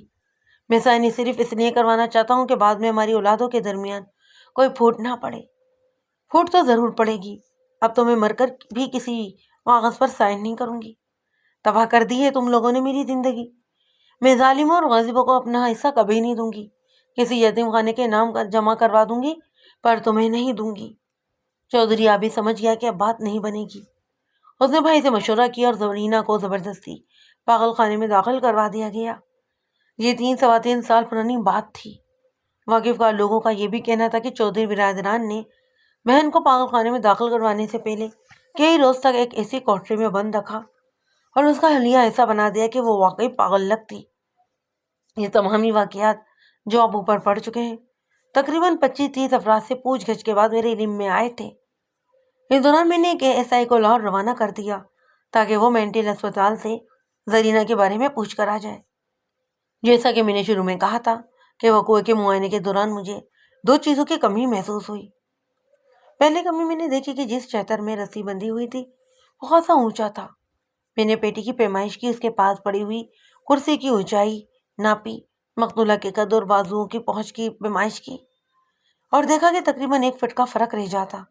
یعنی اگر کوئی لڑکی پیٹی کے اوپر رکھی ہوئی کرسی پر کھڑی ہو کر اپنے ہاتھ بلند کرتی تو ہاتھوں کی انگلیاں اور شہتر کے درمیان 1 فٹ کا فاصلہ رہ جانا تھا۔ کرسی اور پیٹی کے علاوہ کمرے میں کوئی ایسی چیز ہی نہیں تھی جسے فاصلہ کم کرنے کے لیے استعمال کیا جا سکتا۔ دوسری کمی میں نے یہ دیکھی کہ کمرے میں کوئی زنانہ چپل یا سینڈل نہیں تھی۔ وہ سردیوں کا موسم تھا اور ٹھنڈے فرش پر ننگے پیر چلنا خاصا تکلیف دہ امر تھا۔ بات کی تفتیش کے دوران کئی اور باتیں سامنے آئیں۔ چودھری عابد نے اپنے ابتدائی بیان میں کہا تھا کہ اس کا بھائی اشرف بہن کو پاگل خانے سے گھر لایا، مگر یہ بات سچی نہیں تھی۔ لوگوں کے بیانات سے ظاہر ہوتا تھا کہ اشرف اس دن علاقے سے باہر بھی نہیں گیا۔ کم از کم 2 افراد نے اپنے بیان میں کہا تھا کہ انہوں نے رات کے 9:30 بجے ایک نارنجی رنگ کی کار حویلی کے سامنے رکتے دیکھی اور زرینہ اس کار سے اتری تھی۔ اس نے عمدہ قسم کا ریشمی لباس پہن رکھا تھا اور ایک سرخ رنگ کی شال بھی پہن رکھی تھی۔ کار چلانے والا کوئی ڈرائیور معلوم ہوتا۔ زرینہ کے ساتھ ایک سوٹ کیس بھی تھا جسے ڈرائیور نے حویلی تک پہنچایا۔ اگر یہ بیان سچا تھا تو پھر یہ ماننا لازمی معلوم ہوتا کہ زرینہ پاگل خانے سے نہیں آئی تھی۔ یہ بیان جن دو افراد نے دیا تھا وہ اتنے معتبر نہیں تھے، لیکن ان کے بیان پر شک کرنے کی کوئی وجہ بھی نہیں تھی۔ موت کے وقت بھی زرینہ اچھے لباس میں ملبوس تھی اور اس کے بال بھی سلیقے سے بنے ہوئے تھے اور ان میں ریشمی پراندہ گندا ہوا تھا۔ ان واقعاتی شواہد کی بنا پر مجھے یقین ہو گیا کہ زرینہ کو قتل کیا گیا تھا اور اس نے خودکشی نہیں کی تھی۔ تاہم میں نے چودھری برادران کو گرفتار کرنے میں کوئی جلدی نہیں کی۔ جس SI کو میں نے لاہور بھیجا وہ 5 روز کے بعد واپس آیا۔ اس کے ساتھ 3 یا 4 افراد اور بھی تھے جو لاہور سے آئے تھے۔ ملک صاحب، یہ افتخار لودھی ہے، SI نے ایک شخص کا تعارف کرواتے ہوئے کہا۔ میں نے دیکھا وہ شخص سرخ و سفید رنگت والا ایک صحت مند شخص تھا۔ اس کا قد درمیانہ، آنکھیں شربتی رنگ کی اور بال بھورے تھے۔ عمر 35 اور 40 سال کے لگ بھگ تھی۔ اس کی آنکھیں سرد اور ٹھہری ہوئی۔ دوسری نمایاں چیز اس کا ٹھوس اور کثرتی بدن تھا۔ وہ ایسا شخص تھا جو دوسروں کو متاثر کرنے کی زبردست صلاحیت رکھتا تھا، لیکن میں نے دیکھا کہ وہ بہت چپتا تھا۔ جب SI نے اس کا مزید تعارف کروایا تو اس کے غیر معمولی خاموشی کا سبب بھی واضح ہو گیا۔ یہ مقتولہ زرینہ بیگم کے شوہر ہیں، SI نے مزید کہا۔ مجھے دیر اس لیے ہو گئی کہ لودھی صاحب کاروبار کے سلسلے میں کراچی گئے ہوئے تھے۔ بیٹے، میں نے افتخار لودھی سے ہاتھ ملانے کے بعد کرسی کی طرف اشارہ کیا۔ زرینہ بیگم کی شادی کی خبر میرے لیے حیرت کا باعث ہے۔ یہاں کوئی بھی اس شادی کے بارے میں نہیں جانتا۔ ہاں، ہم نے بڑے عجیب و غریب حالات میں یہ شادی کی تھی، لودھی نے بڑی ہولے سے کہا۔ پھر پوچھا، کیا میری بیوی کے قاتل گرفتار کر لیے گئے؟ قاتل؟ میں نے دانستہ حیرت کا اظہار کیا۔ ہمیں تو یہ بتایا گیا ہے کہ زرینہ نے خودکشی کی ہے۔ کیا آپ نے اس بات پر یقین کر لیا ہے؟ نہیں، میں نے جواب دیا۔ اگر یقین کر لیتے تو مزید تفتیش نہ کرتے۔ آپ کی بیوی کس کے ساتھ آئی تھی؟ اس نے کچھ دیر سوچنے کے بعد کہا، ملک صاحب، میں کاروباری آدمی ہوں اور بہت مصروف رہتا ہوں۔ زرینہ کافی عرصے سے بھائیوں سے ملنے کو کہہ رہی تھی، لیکن میں ہی تھا کہ جو ٹالتا چلا آ رہا تھا۔ کچھ کاروباری مصروفیات تھیں اور ایک بات یہ بھی تھی کہ مجھے خود پسند اور حریص لوگ پسند نہیں ہیں۔ چند ہفتے قبل جب میں نے کراچی جانے کا پروگرام بنایا تو زرینہ نے پوچھا کہ وہ میری عدم موجودگی میں چند روز کے لیے بھائیوں سے ملنے چلی جائے۔ میں نے اسے اجازت دے ڈالی اور ڈرائیور سے کہا کہ اسے چھوڑ آئے، حالانکہ میرا دل نہیں مانتا تھا۔ اس نے گہرا سانس لیا۔ کاش میں اسے اجازت نہ دیتا۔ میرا 2 سالہ بیٹا صبح و شام اپنی دادی سے پوچھتا ہے کہ اس کی امی کب واپس آئے گی۔ اگر بیٹے کی عمر 2 سال تھی تو واضح طور پر شادی تقریباً 3 سال پہلے ہوئی تھی۔ لودھی صاحب، آپ نے کہا ہے کہ آپ کی زرینہ سے شادی عجیب و غریب حالات میں ہوئی۔ کیا آپ اس کی تفصیل بتانا پسند کریں گے؟ میرا سوال سن کر وہ خیالوں میں گم ہو گیا۔ ایک طویل سانس لینے کے بعد اس نے کہا کہ عرصہ 10 سال قبل اس کی شادی اپنے رشتہ داروں میں ہوئی۔ اس کی بیوی نہایت ہی حسین اور پڑھی لکھی تھی۔ اس شادی پر وہ بہت خوش تھا اور خود کو دنیا کے خوش قسمت ترین انسانوں میں بھی سمجھتا، لیکن جب حسین بیوی سے واسطہ پڑا تو وہ ساری خوش قسمتی بھول گیا۔ اس کی بیوی نہایت غصے والی اور تیز مزاج کی تھی۔ اس نے 3 سالوں میں ہی لودھی کی زندگی عذاب بنا دی اور بالآخر دونوں میں ہی علیحدگی ہو گئی۔ اس کہانی کی وجہ سے لودھی کی حسین لڑکیوں سے نفرت ہو گئی۔ بیوی سے علیحدگی کے بعد اس نے فیصلہ کیا کہ وہ اول تو اب شادی ہی نہیں کرے گا، اور کرے گا تو کسی غریب اور قبول صورت لڑکی سے۔ 3 سال قبل اسے ایک دوست کے ساتھ اتفاقاً مینٹل اسپتال جانا پڑا۔ وہاں اس کے دوست کا کوئی عزیز علاج کے لیے داخل ہوا تھا۔ اسپتال کے اندرونی حصے سے کسی عورت کے چیخنے کی آوازیں آ رہی تھیں۔ لودھی نے ایک ڈاکٹر سے ان چیخوں کے بارے میں پوچھا تو اس نے بے پرواہی سے کہا، یہ چیخیں یہاں کے معلومات کا حصہ ہیں۔ اگر ہم ان چیخوں کی طرف دھیان دینے لگیں تو خود بھی پاگل ہو جائیں۔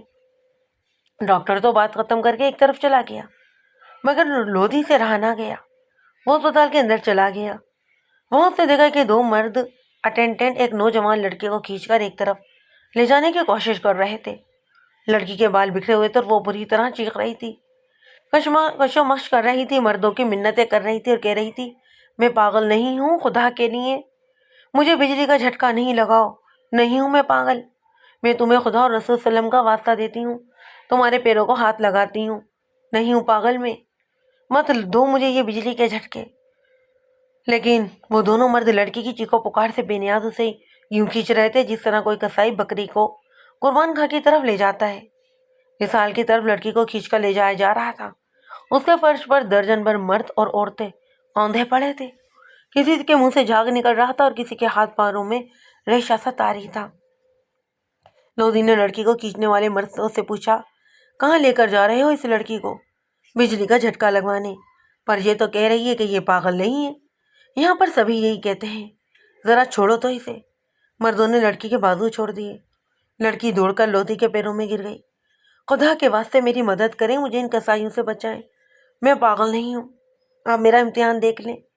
میرے بھائیوں نے جائیداد کے لالچ میں مجھے یہاں داخل کروایا ہے، کوئی میری فریاد ہی نہیں سنتا۔ آپ سمجھدار آدمی لگتے ہیں، خدا کے واسطے مجھے ان ظالموں کے چنگل سے بچا لیں۔ لودھی نے کہا، بھائی یہ تو سمجھداری کی باتیں کر رہی ہے۔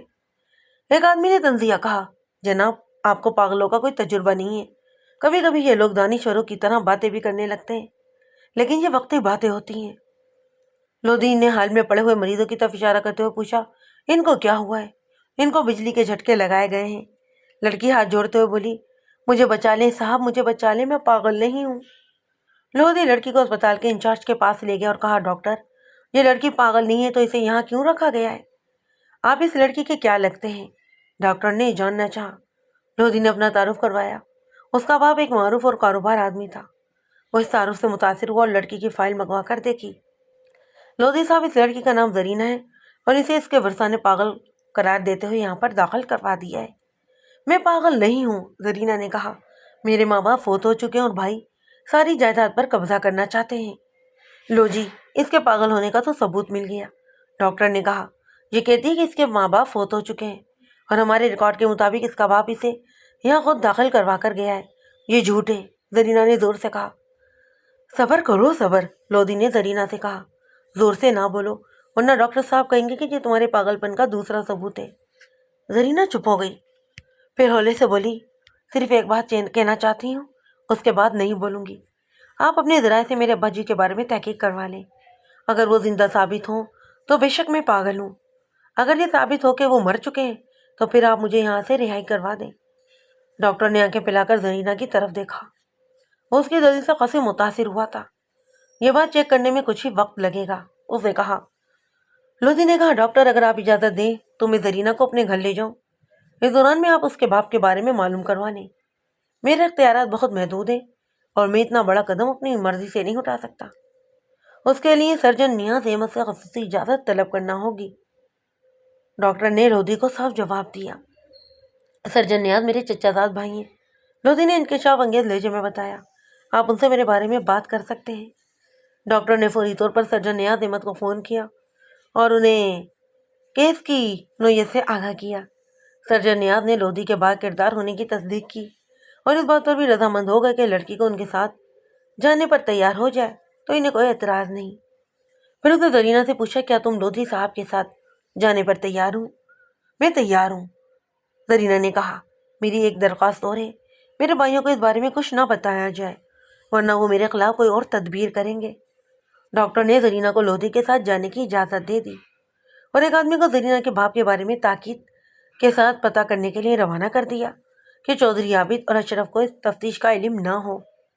زرینہ کو لودھی کے گھر میں بڑا ہی سکون محسوس ہوا۔ جب اسے معلوم ہوا کہ لودھی نے اپنی بیوی سے اس کی زبان درازی کی وجہ سے علیحدگی اختیار کر لی تھی تو اسے اپنی زبان کی تیزی کا احساس ہوا اور اس نے اس کا فیصلہ کیا کہ وہ آئندہ بہت کم بولے گی۔ اس نے خوش اخلاقی کو اپنا شعار بنایا اور ہم وقت لودھی کی بوڑھی ماں کی خدمت میں حاضر رہنے لگی۔ 2 مہینے کے بعد ہی لودھی نے ماں کے حکم پر زرینہ سے شادی کر لی۔ زرینہ چونکہ ایک ہولناک تجربے سے نکل کر آئی تھی، اس لیے اس کے اندر زبردست تبدیلی پیدا ہو چکی تھی۔ اس نے اپنی خوش اخلاقی اور خدمت سے پوری سسرال کا دل جیت لیا اور شوہر کو وقتاً فوقتاً اپنے بھائیوں کی زیادتیوں کا حل سناتی رہتی۔ یہی وجہ تھی کہ لودھی کو اس کے بھائیوں سے ملنا جلنا بالکل پسند نہیں تھا، لیکن اپنے کیسے بھی ہوں یاد ضرور آتے۔ زرینہ اپنوں کی محبت سے مجبور ہو کر گھر آئی مگر پھر واپس نہ جا سکی۔ لودھی نے بات ختم کی تو میں نے پوچھا، کیا آپ کی بیوی جائیداد میں سے حصہ لینے یہاں آئی تھی؟ ملک صاحب، ہمیں جائیداد کی ضرورت ہی نہیں تھی۔ زرینہ کو بھی جائیداد کا کوئی لالچ نہیں تھا، لیکن وہ اپنا حصہ چھوڑنے پر تیار نہیں تھی۔ اس کی دلیل یہ تھی کہ بھائیوں نے جائیداد کی وجہ سے اس پر ظلم کیا تھا، اس لیے وہ اپنا حصہ یہ وصول کر کے ہی رہے گی۔ میرا خیال ہے کہ اس نے بھائیوں کے ساتھ جائیداد کی بات ضرور کی ہوگی۔ میں نے لودھی کا تحریری بیان لے کر اسے رخصت کر دیا۔ اس نے اپنی بیوی کی قبر کے بارے میں پوچھا اور دوبارہ آنے کا کہہ کر رخصت ہو گیا۔ میں نے 9 درجن آدمی ساتھ لیے اور چودھری برادران کی گرفتاری کے لیے ان کی حویلی پہنچ گیا، مگر دونوں ہی بھائی گھر پر موجود نہیں تھے۔ یا تو انہیں افتخار لودھی کی آمد کا علم ہو گیا تھا یا پھر وہ اتفاقاً ہی کہیں چلے گئے تھے۔ میں نے عورتوں کو ایک طرف کر کے پوری حویلی کی تلاشی لی تھی اور ملازموں سے پوچھ گچھ بھی کی۔ پتہ چلا کہ دونوں بھائی دوپہر کے وقت کہیں گئے ہوئے تھے اور کہہ کر یہ گئے تھے کہ وہ مغرب کی نماز کے بعد واپس آئیں گے۔ حویلی میں عورتوں اور بچوں کے علاوہ چودھری عابد کا نوجوان سالہ بھی تھا۔ وہ لمبے قد کا خوش اخلاق نوجوان تھا اور ہمارے ساتھ ہر طرح کا تعاون کر رہا تھا۔ میرے سوال پر اس نے اپنا نام جمال الدین بتایا اور یہ بھی بتایا کہ وہ اپنے بہنوئی چودھری عابد علی کی زمین پر نگرانی وغیرہ کے فرائض انجام دیتا ہے۔ میں نے پوچھا کیا دونوں بھائیوں نے زمین کا بٹوارا کر لیا ہے؟ ہاں جناب، یہ تو بہت پرانی بات ہو چکی ہے۔ کتنی پرانی؟ زرینہ بی بی کے لاہور جانے کے بعد ہی دونوں نے زمین آدھی آدھی کر لی تھی، اس نے کہا۔ پھر ہولے سے اضافہ کیا، زرینہ بی بی کے ادھر آنے کے بعد دونوں بھائیوں میں کچھ منہ ماری ہو گئی تھی۔ میں نے محسوس کیا کہ وہ کچھ بتانا چاہتا تھا۔ اچھا، بات کیا ہوئی تھی؟ وہ قدر تعامل کرتے ہوئے بولا، جناب میرا نام نہ ہے، چودھری اشرف ذرا اوکھا قسم کا آدمی ہے۔ فکر نہیں کرو، میں اسے ایک طرف لے گیا۔ اس نے ادھر ادھر دیکھا اور ہولے سے کہا، زرینہ بی بی نے آتے ہی اپنا حصہ مانگ لیا اور قانونی کارروائی کی بھی دھمکی دی۔ اس نے لاہور میں کسی کھاتے پیتے آدمی سے شادی کر لی تھی اور بڑی روب دھاپ سے بات کرتی تھی۔ چودھری عابد آدمی سمجھدار ہے، اس نے کہا کہ مقدمے بازی میں سب کا ہی نقصان ہوگا، اس لیے زرینہ بی بی کا حصہ دے دینا چاہیے۔ لیکن اشرف علی راضی نہ ہوا۔ بس اسی بات پر دونوں بھائیوں میں بڑی تو تکار ہوئی۔ اس کے بعد کچھ معلوم ہوتی۔ چھوٹا بھائی غصے کا خاصا تیز تھا۔ اگر چودھری عابد بہن کو حصہ دینے پر تیار ہو گیا تھا تو پھر اس کی پوزیشن صاف تھی۔ میں نے جمال الدین سے کہا، میں تمہاری بہن سے 2-4 باتیں پوچھنا چاہتا ہوں، اسے بیٹھک میں بلا لو۔ اس نے بیٹھک کا دروازہ کھلوایا اور اپنی بہن یعنی چودھری عابد کی بیوی ولایت بیگم کو بلوایا لیا۔ ولایت بیگم نے بھورے رنگ کی شال اوڑھ رکھی تھی اور قدر بھاری جسم کی عورت تھی۔ میں نے کہا، مجھے پتا چلا ہے کہ تمہاری نند باپ کی جائیداد میں سے اپنا حصہ لینے یہاں آئی تھی، مگر تمہارا خاوند اور دیور اس کا حصہ دینے پر تیار نہیں تھے۔ نہ جی، میرے خاوند کی تو آپ بات ہی نہ کریں، وہ تو بڑا ہی شریف اور سیدھا آدمی ہے۔ اس نے ایک دفعہ بھی زرینہ کو حصہ دینے سے انکار نہیں کیا، ہر دفعہ میرا دیور ہی رنکا ڈالتا۔ اس دفعہ تو دونوں بھائیوں کی لڑائی ہو گئی تھی۔ میرا خاوند زرینہ کو حصہ دینا چاہتا تھا مگر اشرف نہیں مانتا، اس پر دونوں میں ہر روز جھگڑا ہوتا۔ میں نے پوچھا، آخری دن کیا ہوا تھا؟ ہمیں کیا پتا، ہم تو اپنے کمرے میں آ کر سو گئے تھے، ولایت بیگم نے جواب دیا۔ میرا مطلب ہے کہ میں اپنے بچوں کو لے کر سو گئی۔ چودھری رات کو دیر سے گھر آیا تھا۔ کتنے بجے آیا تھا؟ میں نے گھڑی تو نہیں دیکھی، پر یہی کوئی 9-9:30 بجے کا ٹائم ہوگا۔ اس وقت تمہارا دیور کہاں تھا؟ ولایت بیگم نے سوالیہ نظر سے اپنے بھائی کی طرف دیکھا، جیسے پوچھ رہی ہو کہ کیا بتاؤں کیا نہ بتاؤں۔ سوچتی کیا ہے؟ جمال الدین نے کہا، جو کچھ تجھے معلوم ہے وہی بتا دے۔ تھانے دار صاحب نے وعدہ کیا ہے کہ ہمارا نام بیچ میں نہیں آئے گا۔ ولایت بیگم دھیمی آواز میں بولی، ہم 8 بجے بستر پر لیٹ گئے تھے۔ اس وقت زرینہ کے کمرے سے کچھ گھٹی گھٹی سی آوازیں آ رہی تھیں۔ شاید میرا دیور اور دیورانی زرینہ کو کچھ سمجھا رہے تھے۔ گھٹی گھٹی آوازوں سے کیا مطلب ہے تمہارا؟ ایسی آوازیں آ رہی تھی جیسے کوئی آواز روک کر کھانسنے کی کوشش کر رہا ہو۔ میں نے اسے اشارہ دیتے ہوئے کہا، یا پھر جیسے کسی کا منہ دبایا گیا ہو اور وہ سانس لینے کی کوشش کر رہا ہو۔ جی ہاں، یہ بھی ہو سکتا ہے۔ تم نے بات اپنے خاوند کو بتائی تھی؟ بتائی تو تھی، پر اس نے اپنی بات ادھوری چھوڑ دی۔ ظاہر ہے تمہارا خاوند اپنے بھائی کے خلاف کیسے منہ کھول سکتا تھا؟ میں نے کہا، بہرحال تم نے بڑا اچھا کیا کہ یہ سب کچھ مجھے بتا دیا، اب ہمارا کام آسان ہو جائے گا۔ میں نے وہیں بیٹھے بیٹھے اس کا بیان لکھا اور اس پر اس کا انگوٹھا لگوا لیا۔ اس کے بھائی نے بطور گواہ سائن کر دی۔ اس دوران میں نے محسوس کیا کہ بند دروازے کی دوسری جانب کوئی موجود تھا اور وہ ہماری باتیں سننے کی کوشش کر رہا تھا، اور یہ اشرف کی بیوی ہی ہو سکتی تھی۔ یہ ساری کارروائی مکمل کرنے کے بعد میں نے 2 سپاہیوں کو حویلی کے باہر کھڑا کر دیا اور باقی سپاہیوں کے ساتھ واپس روانہ ہوا۔ سبھی گلی کے کونے پر 2 گھڑ سوار نمودار ہوئے۔ ایسا ہی اس کی طرف اشارہ کرتے ہوئے بولا، یہ چودھری عابد اور اس کا بھائی لگتا ہے۔ اس کے اشارے کے ساتھ یہ گھڑ سوار واپس مڑا اور ہماری نظروں سے اوجھل ہو گیا۔ دوسرے گھڑ سوار نے اپنے گھوڑے کی بانگیں کھینچ لیں اور الجھن کے عالم میں ہماری طرف دیکھنے لگا۔ اس وقت شام کا دھندلا پھیل چکا تھا اور دور سے اس آدمی کو پہچاننا مشکل نہیں تھا۔ ہم آگے بڑھے تو دیکھا کہ گھڑ سوار چودھری عابد تھا۔ ہمارے قریب پہنچ کر وہ گھوڑے سے اتر آیا۔ میں نے پوچھا، تمہارا ساتھی کون تھا؟ ایک دوست تھا، اس نے کہا۔ اس کا اور میرا یہیں تک کا ساتھ تھا۔ مجھے شک گزرا کہ دوسرا گھڑ سوار اس کا بھائی اشرف تھا، لیکن کوئی یقینی ثبوت نہ ہونے کی بنا پر میں نے اپنے شک کا اظہار نہیں کیا اور چودھری عابد سے کہا کہ اسے ہمارے ساتھ تھانے میں جانا ہوگا۔ بات کیا ہے جناب؟ اس نے جاننا چاہا۔ آپ مجھے تھانے کیوں لے جانا چاہتے ہیں؟ ہمیں تمہاری مقتولہ بہن کے بارے میں کچھ نئی باتیں معلوم ہوئی ہیں، ہم اس کی تصدیق کرنا چاہتے ہیں۔ حویلی میں بیٹھ کر بات کر لیتے ہیں جی، اس نے تجویز پیش کی۔ آپ نے ہمیں کبھی خاطر خدمت کا موقع ہی نہیں دیا ہے۔ خاطر پھرداری پھر صحیح۔ ہم 2 گھنٹے سے حویلی میں بیٹھے تھے۔ اس نے دوبارہ اصرار بھی نہیں کیا اور حویلی میں اطلاع دے کر ہمارے ساتھ تھانے پہنچ گیا۔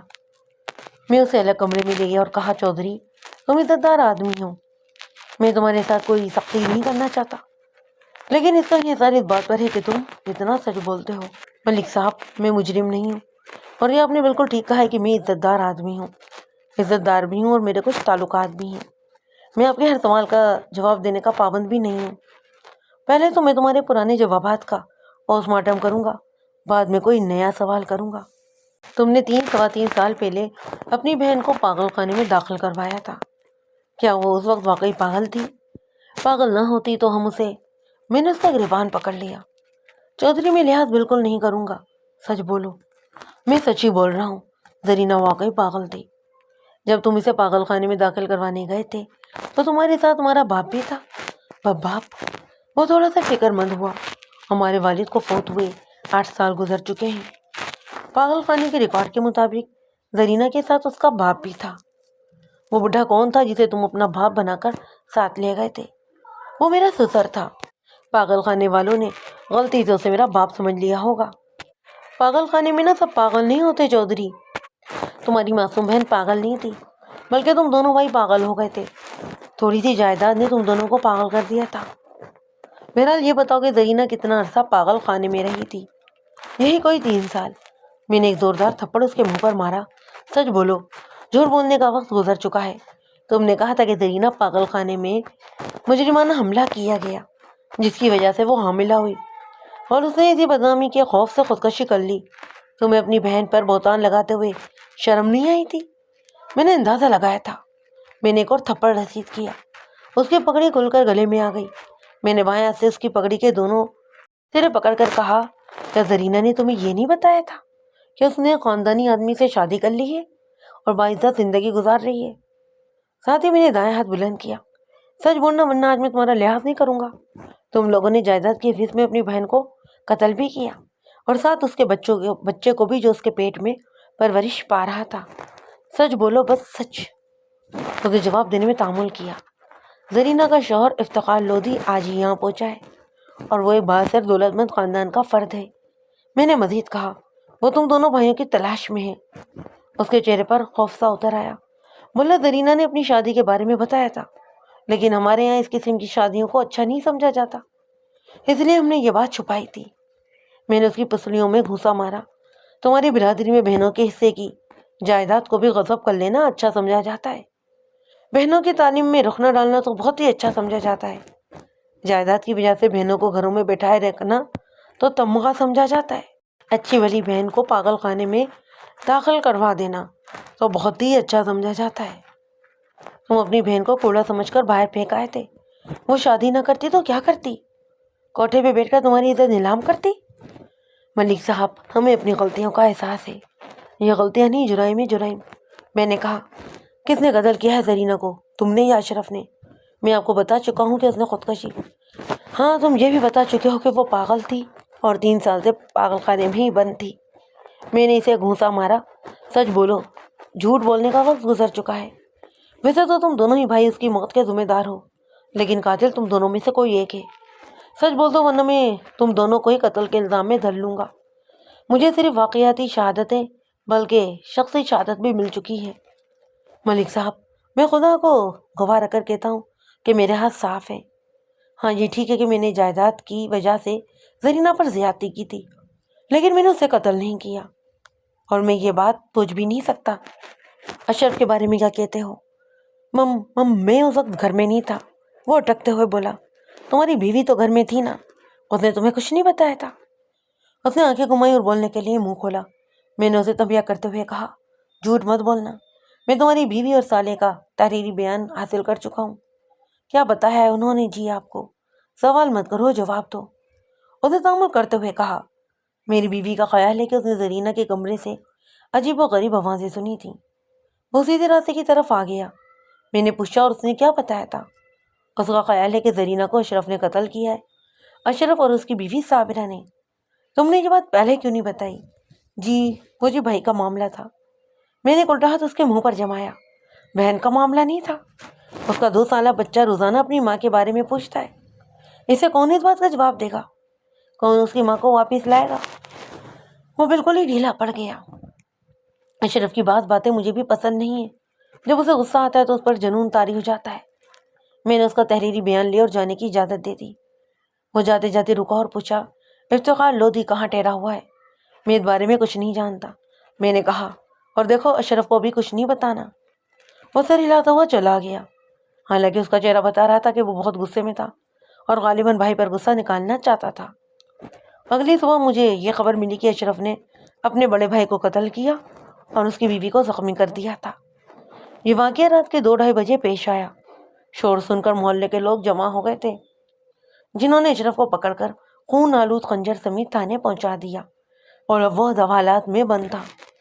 میں فوراً ہی جائے وقوع پر پہنچا، ضابطے کی کارروائی مکمل کی، گواہوں کے بیانات قلم بند کیے اور لاش کو پوسٹ مارٹم کے لیے بھجوانے کے بعد تھانے واپس آ گیا۔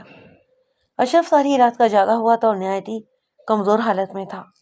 میں نے اسے اپنے کمرے میں بلا کر کہا، بہن کو قتل کرنے کے بعد تمہارا دماغ ٹھکانے پر نہیں آیا تھا کیا؟ وہ دائیں بائیں سر کو ہلاتے ہوئے بولا، اگر میں نے بہن کو قتل کیا ہوتا تو بھائی کو کبھی قتل نہ کرتا۔ اوہ، کیا مطلب ہے اس بات کا؟ مطلب یہ ہے جی، اگر میں نے زرینہ کو قتل کیا ہوتا تو بھابھی اور اس کے بھائی جمال الدین کے الزام پر چپ رہتا اور ان کو بھی چپ رکھنے کی کوشش کرتا۔ مجھے غصہ اس بات پر آیا کہ ان لوگوں نے مجھ پر جھوٹا الزام لگایا۔ جھوٹا الزام؟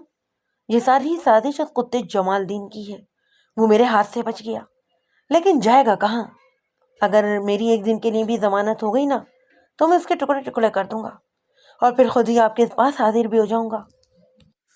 چودھری عابد کے قتل کی تفصیل کچھ یوں ہے کہ جب وہ گھر پہنچا تو اس وقت اشرف کا اپنی بھابھی اور اس کے بھائی جمال الدین سے جھگڑا ہو رہا تھا۔ چودھری عابد بھی اس جھگڑے میں شریک ہو گیا اور اپنی بیوی اور سالے کی طرفداری کرنے لگا۔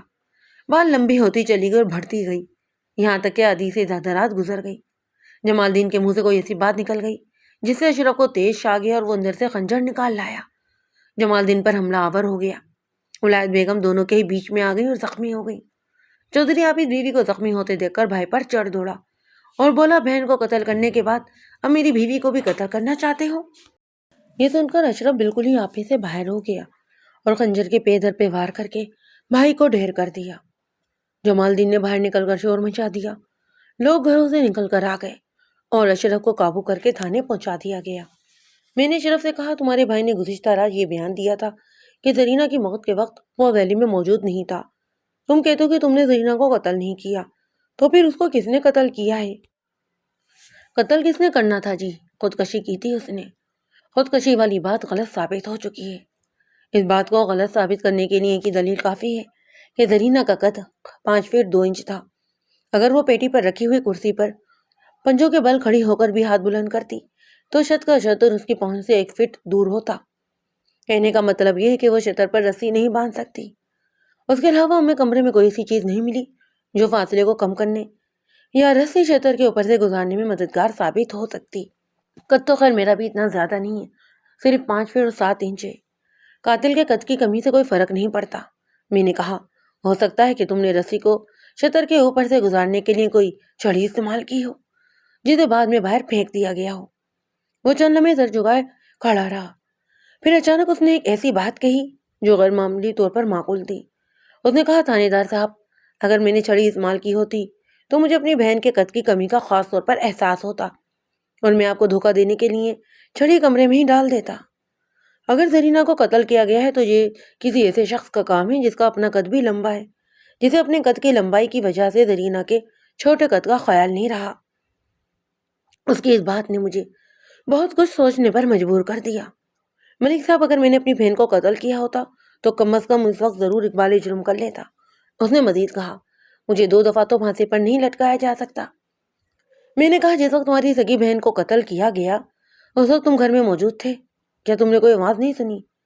ہم جلدی سو گئے تھے، لیکن تمہاری بھابھی کا کہنا ہے کہ تم زرینہ کے کمرے میں تھے اور ادھر سے کچھ مشکوک سی آوازیں بھی آ رہی تھیں۔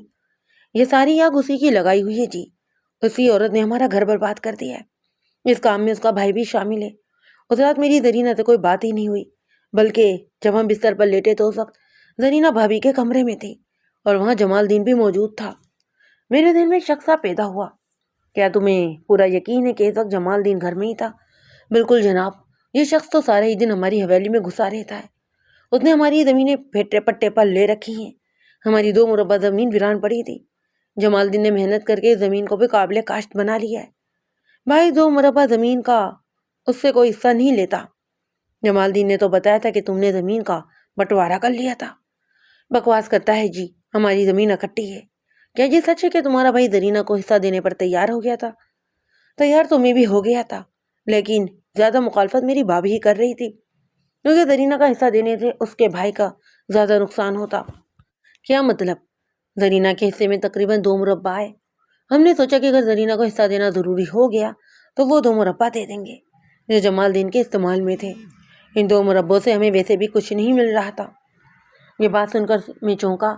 میں نے پوچھا، جمال دین کا قد کتنا ہے؟ 6 فٹ سے 2-3 انچ زیادہ ہی ہوگا، اس نے جواب دیا۔ پھر چونک کر بولا، یقیناً یہی بات ہے، یہ سارا ہی کیا ذرا جمال دین کا ہے۔ جمال دین نے بڑی مشکل سے ہاتھ آیا۔ ہم نے پورے 5 روز تک اس کی تلاش میں چھاپے مارے، تب کہیں جا کر وہ ہمیں ملا۔ میں اسے پوچھ گچھ والے کمرے میں لے گیا اور دوستانہ انداز میں پوچھا، جمال دین تم کہاں غائب ہو گئے تھے؟ میں جی چودھری اشرف کے ڈر سے چھپ گیا تھا، اس نے مجھے قتل کی دھمکی دی تھی۔ اشرف تو 5 روز سے حوالات میں بند ہے۔ اس نے میرے دوستانہ انداز کا غلط مطلب لیا، ہنس کر بولا، ملک صاحب آپ تو رات کو گھر جا کر سو جاتے ہیں، آپ کے کارندے حوالاتیوں سے رشوت لے کر انہیں 2-4 گھنٹے کی چھٹی بھی دے دیتے ہیں۔ حوالاتی رات کے 1 بجے باہر نکلا، ادھر ادھر گھوما اور پھر 2 بجے پھر حوالات میں واپس۔ ابھی اس کی بات بھی پوری نہیں ہوئی تھی کہ میں نے اس کے منہ پر الٹے ہاتھ کا تھپڑ رسید کیا۔ وہ بلبلا اٹھا، مر گیا، میں مر گیا۔ ہائے ہائے ملک صاحب، یہ کیا کر رہے ہیں آپ؟ ہم پر الزام جو لگا رہے ہو؟ میں نے دوبارہ ہاتھ اٹھایا۔ میری توبہ جی، میرے بڑوں کی بھی توبہ، میں آئندہ ایسی بات منہ سے نہیں نکالوں گا۔ میں نے اسے گریبان سے پکڑ کر اپنی طرف کھینچا۔ زرینہ کو کس نے قتل کیا تھا؟ چودھری اشرف نے جی۔ تمہیں کیسے پتہ چلا؟ میری بہن نے بتایا تھا۔ تمہاری بہن کو کیسے پتہ چلا؟ آپ اس کا بیان سن چکے ہیں۔ جمال دین تم پر اور تمہاری بہن پر اب بہت برا وقت آ گیا ہے۔ ولایت بیگم حوالات کی ایک رات بھی برداشت نہیں کر سکے گی۔ کیا ارادہ ہے تمہارا؟ کیا اس کو بھی یہاں پر لے آئیں یا تم ہی سب کچھ خود بتا دو گے؟ سرکار میں تو آپ کو سبھی کچھ بتا چکا ہوں۔ اور گڑگڑانے لگا، ولایت بیگم کے چھوٹے چھوٹے بچے ہیں، آپ اس کو تھانے نہ بلوائیں۔ زرینہ کا بھی ایک چھوٹا سا بچہ تھا۔ اگر ولایت بیگم کو تھانے سے دور رکھنا چاہتے ہو تو سچ بولنا شروع کر دو۔ میں بے گناہ ہوں جی۔ اس نے رونا شروع کر دیا۔ بے قصور ہوں، مجھ پر رحم کرو جی۔ میں نے اسے حوالات میں بھجوا دیا۔ وہ قتل کا ملزم تھا اور قتل کے ملزم اتنی آسانی سے اقبال جرم نہیں کیا کرتے۔ شام کے وقت میں نے ولایت بیگم کو تھانے بلوایا۔ وہ پڑوس کی 2 عورتوں کو ساتھ لائی تھی۔ تم لوگ واپس جاؤ، میں نے ولایت بیگم کو سنانے کے لیے کہا۔ یہ بھی ادھر ہی رہیں گی؟ ولایت بیگم گھبرا گئی۔ کیوں جی، میں ادھر کیوں رہوں گی؟ قاتل اور مجرم تھانے میں ہی رہا کرتے ہیں۔ وہ جلدی سے اٹھ کر اپنی ساتھی عورتوں کی طرف لپکی۔ میں تو ادھر نہیں رہوں گی، مجھے اپنے ساتھی لے چلو۔ یہ لوگ مجھے دھوکے سے یہاں پر لے کر آئے ہیں، کہہ رہے تھے کہ جمال دین نے بلایا ہے، اس کی بات سن کر واپس چلی جانا۔ میں نے ایک حوالدار کو اشارہ کیا جو اس کے قریب جا ٹھہرا۔ پھر ولایت بیگم سے کہا، بی بی یہ تھانہ ہے، یہاں نہ کوئی اپنی مرضی سے آتا ہے اور نہ ہی اپنی مرضی سے جاتا ہے، ہمیں سختی پر مجبور نہ کرو۔ اس نے رونا پیٹنا شروع کر دیا اور وہیں پر پسر گئی۔ حوالدار نے اسے بانسوں سے پکڑ کر کھینچ کر اندر پہنچا دیا۔ وہ اور بھی زیادہ شور مچانے لگی۔ میں نے حوالدار سے کہا، تم ادھر ہی کھڑے رہو، جب یہ تھک جائے تو مجھے بلا لینا۔ پھر ولایت بیگم سے کہا بی بی رونے پیٹنے سے اب کچھ نہیں ہوگا، ہم لوگ ایسی آوازوں کے عادی ہوتے ہیں۔ وہ خاموش نہیں ہوئی۔ میں اپنے کمرے میں چلا گیا۔ تقریباً 15 منٹ کے بعد حوالدار نے آ کر بتایا ولایت بی بی چپ ہو گئی ہے اور کہتی ہے کہ اسے جلدی فارغ کر دیں، اس کے بچے پریشان ہو رہے ہوں گے۔ میں نے جواب دیا کہ ابھی اس کو انتظار کرنے دو۔ میں تقریباً 1 گھنٹے تک بعض ضروری کاموں میں مصروف رہا، پھر اٹھ کر اس کمرے میں گیا جس میں ولایت بیگم موجود تھی۔ وہ دیوار سے ٹیک لگائے فرش پر بیٹھی تھی۔ میں نے کہا ولایت بیگم، امید ہے کہ اب تمہیں میری بات سمجھنے میں آسانی ہوگی۔ وہ کھڑی ہو گئی، بولی مجھ سے جو کچھ پوچھنا ہے جلدی پوچھ لیں، میرے بچے پریشان ہو رہے ہوں گے۔ میں نے کہا اس کا انحصار تو تمہارے جواب پر ہے، اگر سچ بولو گی تو بات جلدی ختم ہو جائے گی، جھوٹ بولو گی تو رات ادھر ہی گزرے گی۔ میرا تو سب کچھ ہی اجڑ گیا ہے جناب، خاوند قتل ہو گیا، بھائی کو آپ نے بند کر رکھا ہے، بچے دیورانی کی سختیاں برداشت کر رہے ہوں گے۔ میں نے کہا تمہارے بھائی نے ہمیں سب کچھ بتا دیا ہے، ہم تمہیں گواہ بنا کر چھوڑ بھی سکتے ہیں اور شروع کے جرم بنا کر حوالات میں بند بھی کر سکتے ہیں، اسی لیے سچ بولنا۔ اس کا منہ کھل گیا اور آنکھیں خوف سے پھیل گئیں، بولی پتہ نہیں آپ کیا باتیں کر رہے ہیں۔ زرینہ کو کس نے قتل کیا تھا؟ میں نے پوچھا۔ تم نے یا جمال الدین نے؟ اس نے تو خودکشی کی تھی۔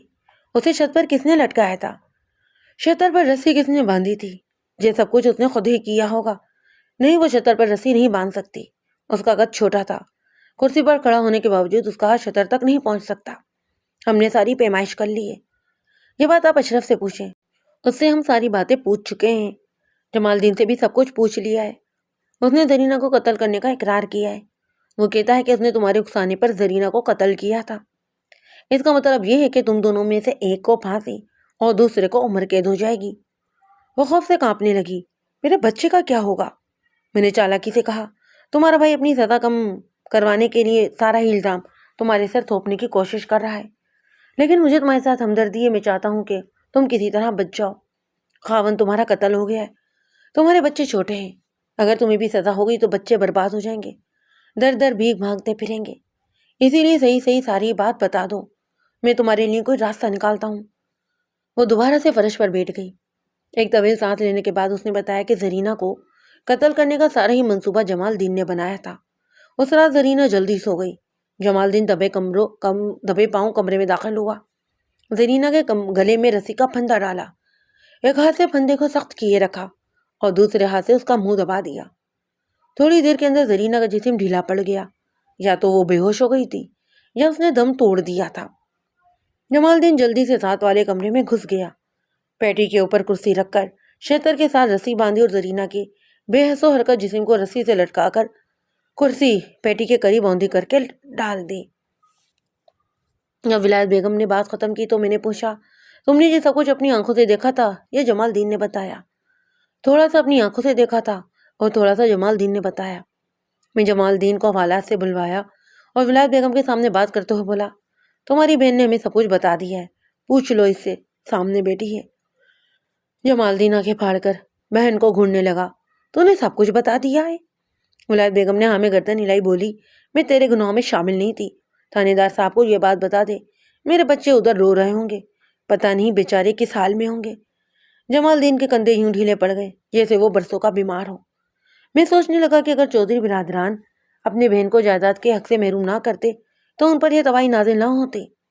2 بہن بھائی قتل ہو گئے، سالہ اور ایک بھائی پھانسی پر چڑھ گئے اور جائیداد وہیں کی وہیں رہ گئی۔